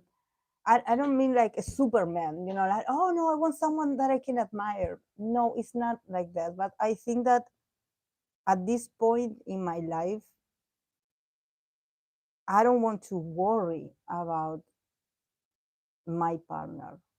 I don't want to feel like, okay, if you're not with me, you are all sad and depressed, and I have to come and I have to save you, and I have to be dependent on you, and like, that's not. I know that when you are in a relationship, you do have to compromise a lot, and you have to be there for the person that you love, but there has to be collaboration on the other side.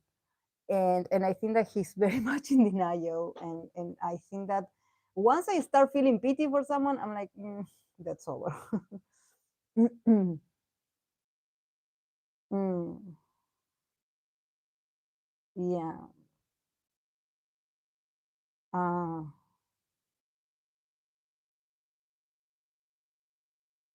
and people, they can sense that they want you to protect them, but at the same time, you shouldn't have. Yeah, I saw time someone like that, and he didn't have any strong water, just fire and earth, and a big no.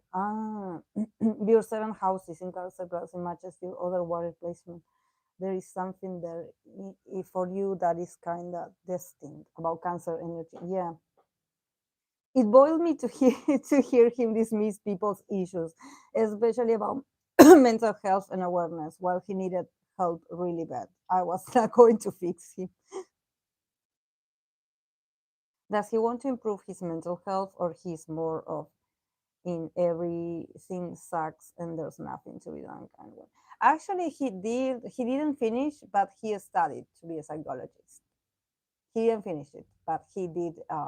He has some training in psychology. He didn't complete the career, but he knows.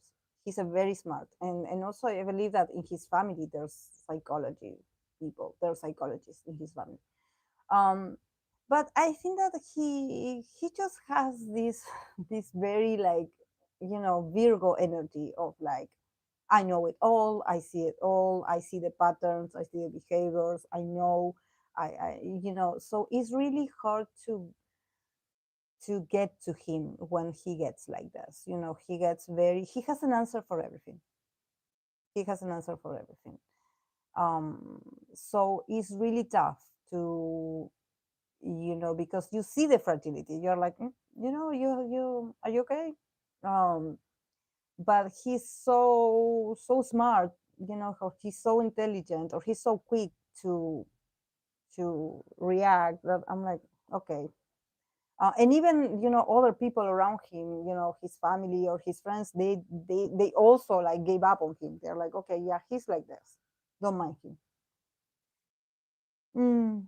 It's the fact that you feel the attraction. If you analyze it deeply with the cohort, you see it's not a good idea. Yes. No, sir, Inker, not to be a therapist, a saver, or a mom. Like, seriously, yes, I know. Especially is the ultimate psychologist place. Yeah. Yeah, I know. I didn't want to say, but that's Virgo energy. Love you, fluffy, never. Yes, and but no, it's not it's not the Virgo people. It's more like the Virgo because I knew people like this, but not with the conjunction. Not I believe not with the conjunction. Not with the Venus and Mars because I also have Venus and Mars in Pisces.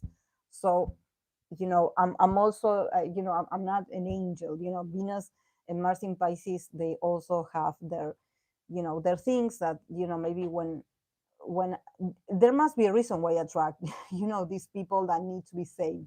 um but somehow my Capricorn placements and my Scorpio placements, they are like wah, wah, wah, wah, wah. Like they are like the siren is like that um like uh, I don't know. I think that we will end up being friends. I think I can sort of see it. Like I can sort of see because I'm like, he's like, oh, we should see each other, and I want to go and see you, and tell me when you're free, and I'm like, yeah, I will let you know, and I'm like,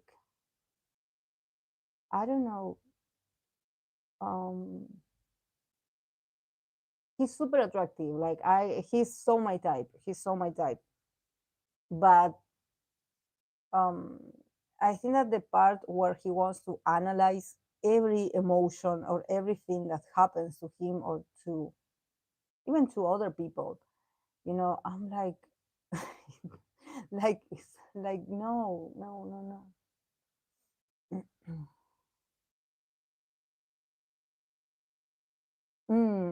I'm a double Sag. Gemini made relationships easier and pleasant. I wasn't drawn to drama.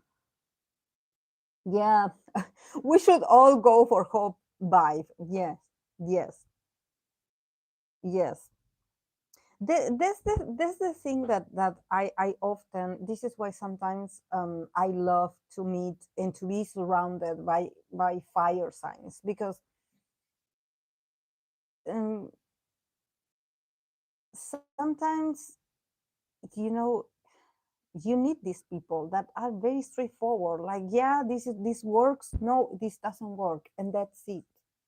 And sometimes we earth signs or water placements, water signs, we feel so guilty. We feel so guilty for saying no, or we try to, like, okay, well, I guess I will give him a chance.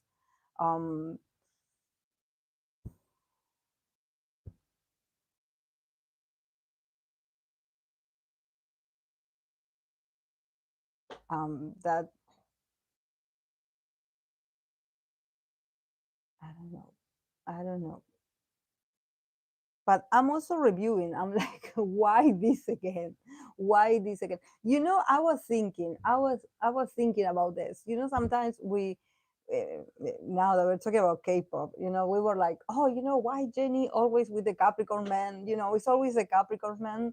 And I'm like, I have my restrictions. I'm like, I don't like Capricorn man, but probably I should date the Capricorn man because I don't know what it feels like to date a secure man. Like someone that is like he wakes up and he's like, yeah, this is what I am.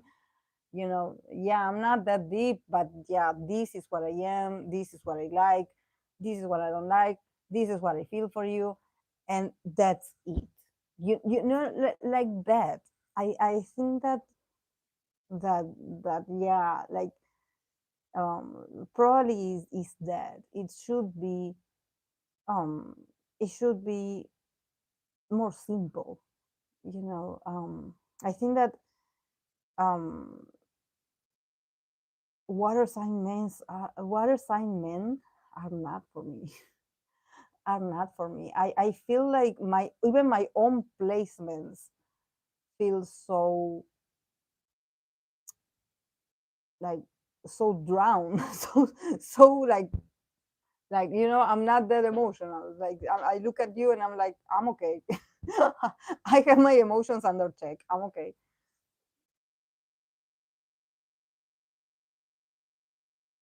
Yes, at least a Capricorn Venus. Or maybe, even, now that Samara is talking about the placements, even like an Aquarius man. Maybe I need maybe I need an earth sign, a Gemini man, not a Libra. Well, I don't I don't want to judge. I don't I, like and the hate for the Libra continues. 2025. But I'm like, maybe even an Aquarius man, because you know that Aquarius is like, yeah, we're together. Yeah, you do you, I do me, and when we see each other, we're together. Yes, but you go do what you have to do. I will be fine. Like, I will be fine with my mind, with my processes, and I think that probably that's what I need to experience, and not so much like knowing that oh my god, like what is going on with him? Like, is he in a bad mood? Is he in like, how is the moon? How is the moon today? Is changing in what sign is it? Because he's definitely affected. Mhm. Mm-hmm. Yes. Yeah, I have moon conjunct Uranus. You get along great. And get along great with Aquaman. You don't want an amor, man. No. Yeah, but maybe this is the thing that I think that, when the man is very demanding emotionally, or they are very, like, their emotions are always changing. It seems like they don't give me the room to express my own emotions, because I have to be dependent on theirs. So, it's like walking on eggshells every time, because if he's feeling like, oh, so emotional, and he's feeling so like dramatic, he's like, okay, I will remain in my earth realm, in my earth center. I will annulate all my water placements and my own emotional needs to sustain you, to support you, to listen to you, to guide you, to help you get out of there. And and I think that that's not fair to me, because I cannot honor my own sensitivity, because I have to be dependent on theirs.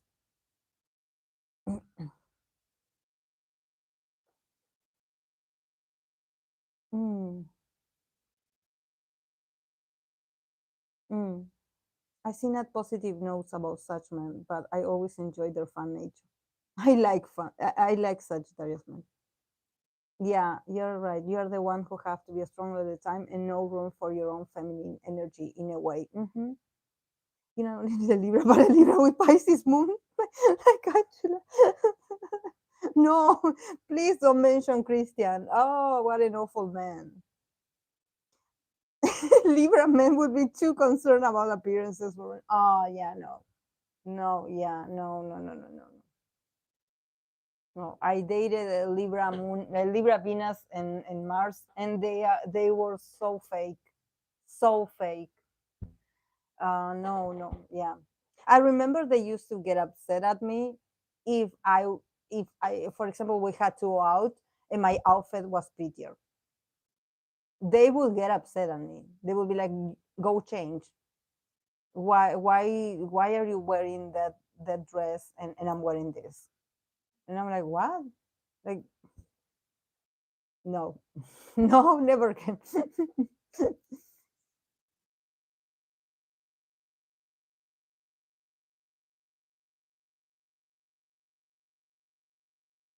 Yes.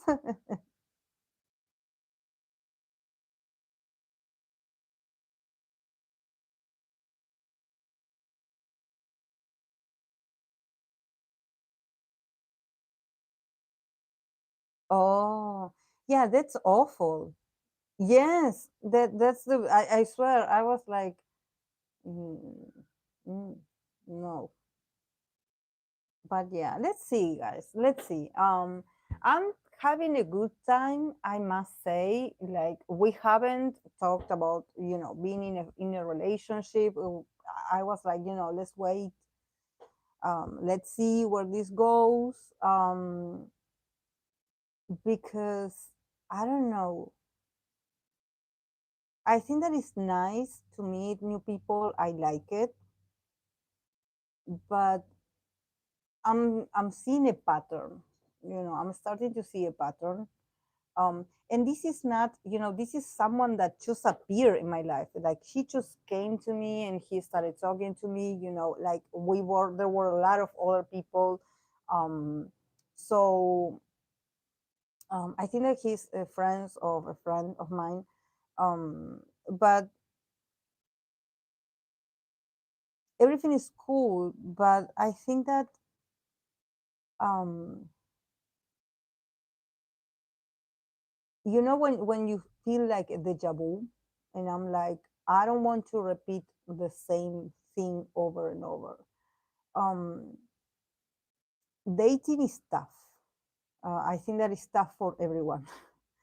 um and like I don't want to also keep his hopes up, or I don't want to keep him waiting for something that maybe I'm like, it's not that I don't like you. I do like him, but I think that maybe he has a lot of things to heal, and being in a relationship is not going to heal you. So if he is willing to do the work, to do his own individual work, um, maybe we can advance. But if he just wants to keep being like this and just, throw responsibility to the others and be like, oh no, because you suck, I don't like anyone, I'm special, I'm different. No, you are not different. you know we are not like, he's not perfect. This is the thing, he's not the prince charming. um and and I think that if he is able to recognize this and work this, great. But I will not take the role of healing this for him. No, no, it's too heavy. It's too heavy. It's too much responsibility. um and also I'm listening to my intuition. My intuition is very much, is there. When I'm with him, my intuition is like, mm, hmm there are things that he does or says that I'm like, yeah, I resonate, I empathize with, I understand what you're saying, I feel the same. Like he is a great person, great guy, very intelligent. Like our conversations are the best. He's amazing, he's so attractive, but he's also a melancholic person. So that sad boy kind of thing is like, for me it's like, I don't like it. I don't like it. Can you pretend you are more confident, please? Like, mm,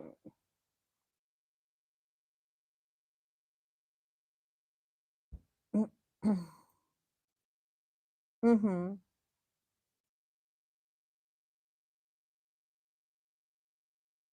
I know you've been with one, but Taurus is a strong and steady. Maybe pair with someone a bit more dynamic, it will work. Yeah, yeah. Maybe going back to Taurus, going back to Taurus, going back to, you know, resisting the Taurus man. Those are sneaky. The Taurus men, how do they get on my nerves? They get on my nerves because they are sexy and they know it, and I just hate their silent confidence, that smirk on their faces. I want to be like, puff, Like I swear I hate how confident they are, but they're so attractive that I'm like, yeah, yeah, I know. Ah, it is what it is. You are beautiful. Hmm. Yes, it's tough when you have pure intention, but you want to play it easy for you. But I'm not a man to their players. Yeah, Taurus men are insane. I know, I know, I know, I know. But they are so patient. This is the thing that I can say about Taurus men, that unfortunately I always break up with Taurus men. This is why I'm never going to judge Jisoo breaking up with Amboheon, because maybe when I was younger I was Jisoo as well. Um, and I broke up with some Taurus men, and I always think about it. I'm like, if I stay with them, I would probably be married and have a lot of children. Um, but that was not my goal. Um, I remember I was very young. I was like 17. No, I was like, yeah, 17. I went on a date with a Taurus guy. He was 20. He was 24, I believe, 23, 24. And we were talking. We were having a coffee and just talking.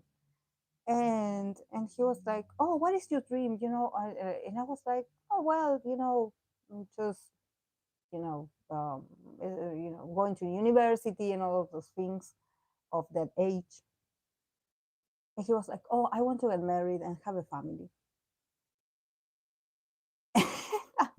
And I was like, "What?" Like, in my mind, I was like, "What?" Like, I swear, back then I was like, "No, no." And he really was like so insistent. And in that sense, I think that when I was young, I was young and free. I was wild and free, and I was like sort of evading responsibilities in the love department. I would attract a lot of Taurus men, a lot of Taurus men, and I would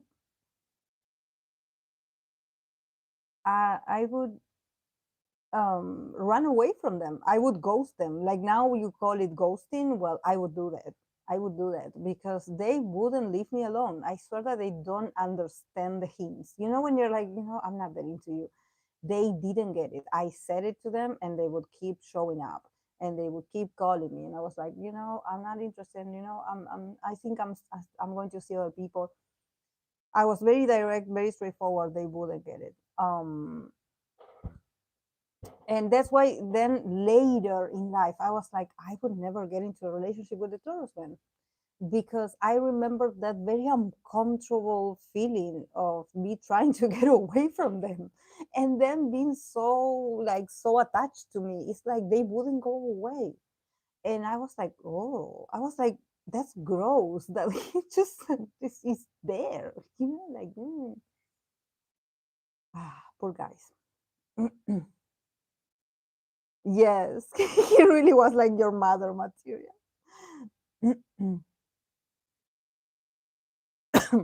I need my space. You have your note in Taurus. Makes sense, especially with your Scorpio, with your Scorpion cup placements.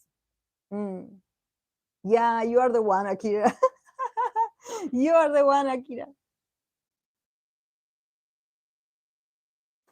Um, yeah, yeah. I swear I wouldn't find it like, when because I had friends that they were such a romantics that they were like, oh, but he came to look for you and he's waiting for you and he bought you flowers and he's here to see you, he traveled all these kilometers to come and see you. And I was like, so what? I'm not interested. So in that sense, I've always had that phase of being a bit cold and detached.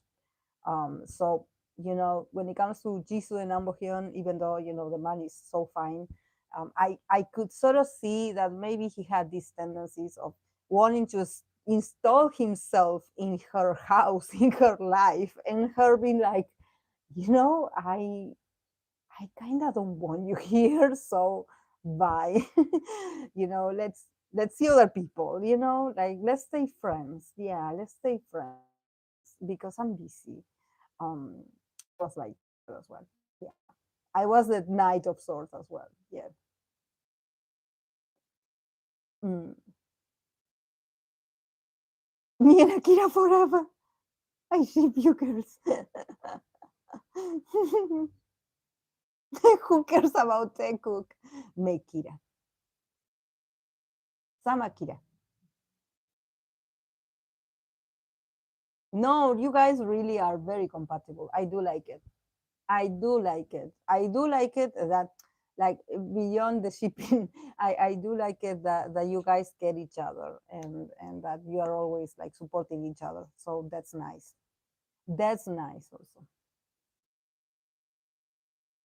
That's so nice. But yeah, guys, I don't know. I don't know. Yeah, but I'm like, I know myself. I know, because it's not that I'm overthinking things. My intuition is sort of telling me. It's like, are you comfortable? Is this what you wanted? And I'm like, but it's soon. It's soon. I shouldn't precipitate, but yeah, I don't know. I don't know.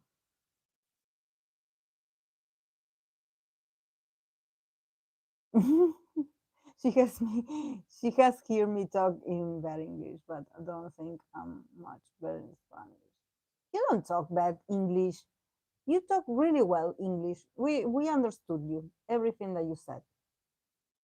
And also, you mentioned, like, you did a full conversation. There was a time where you were describing a situation. I don't remember what we were talking about in BC, but it was like you made your whole point clear.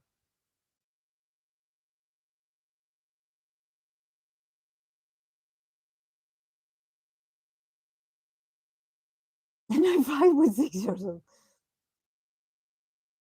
Yeah, we attract.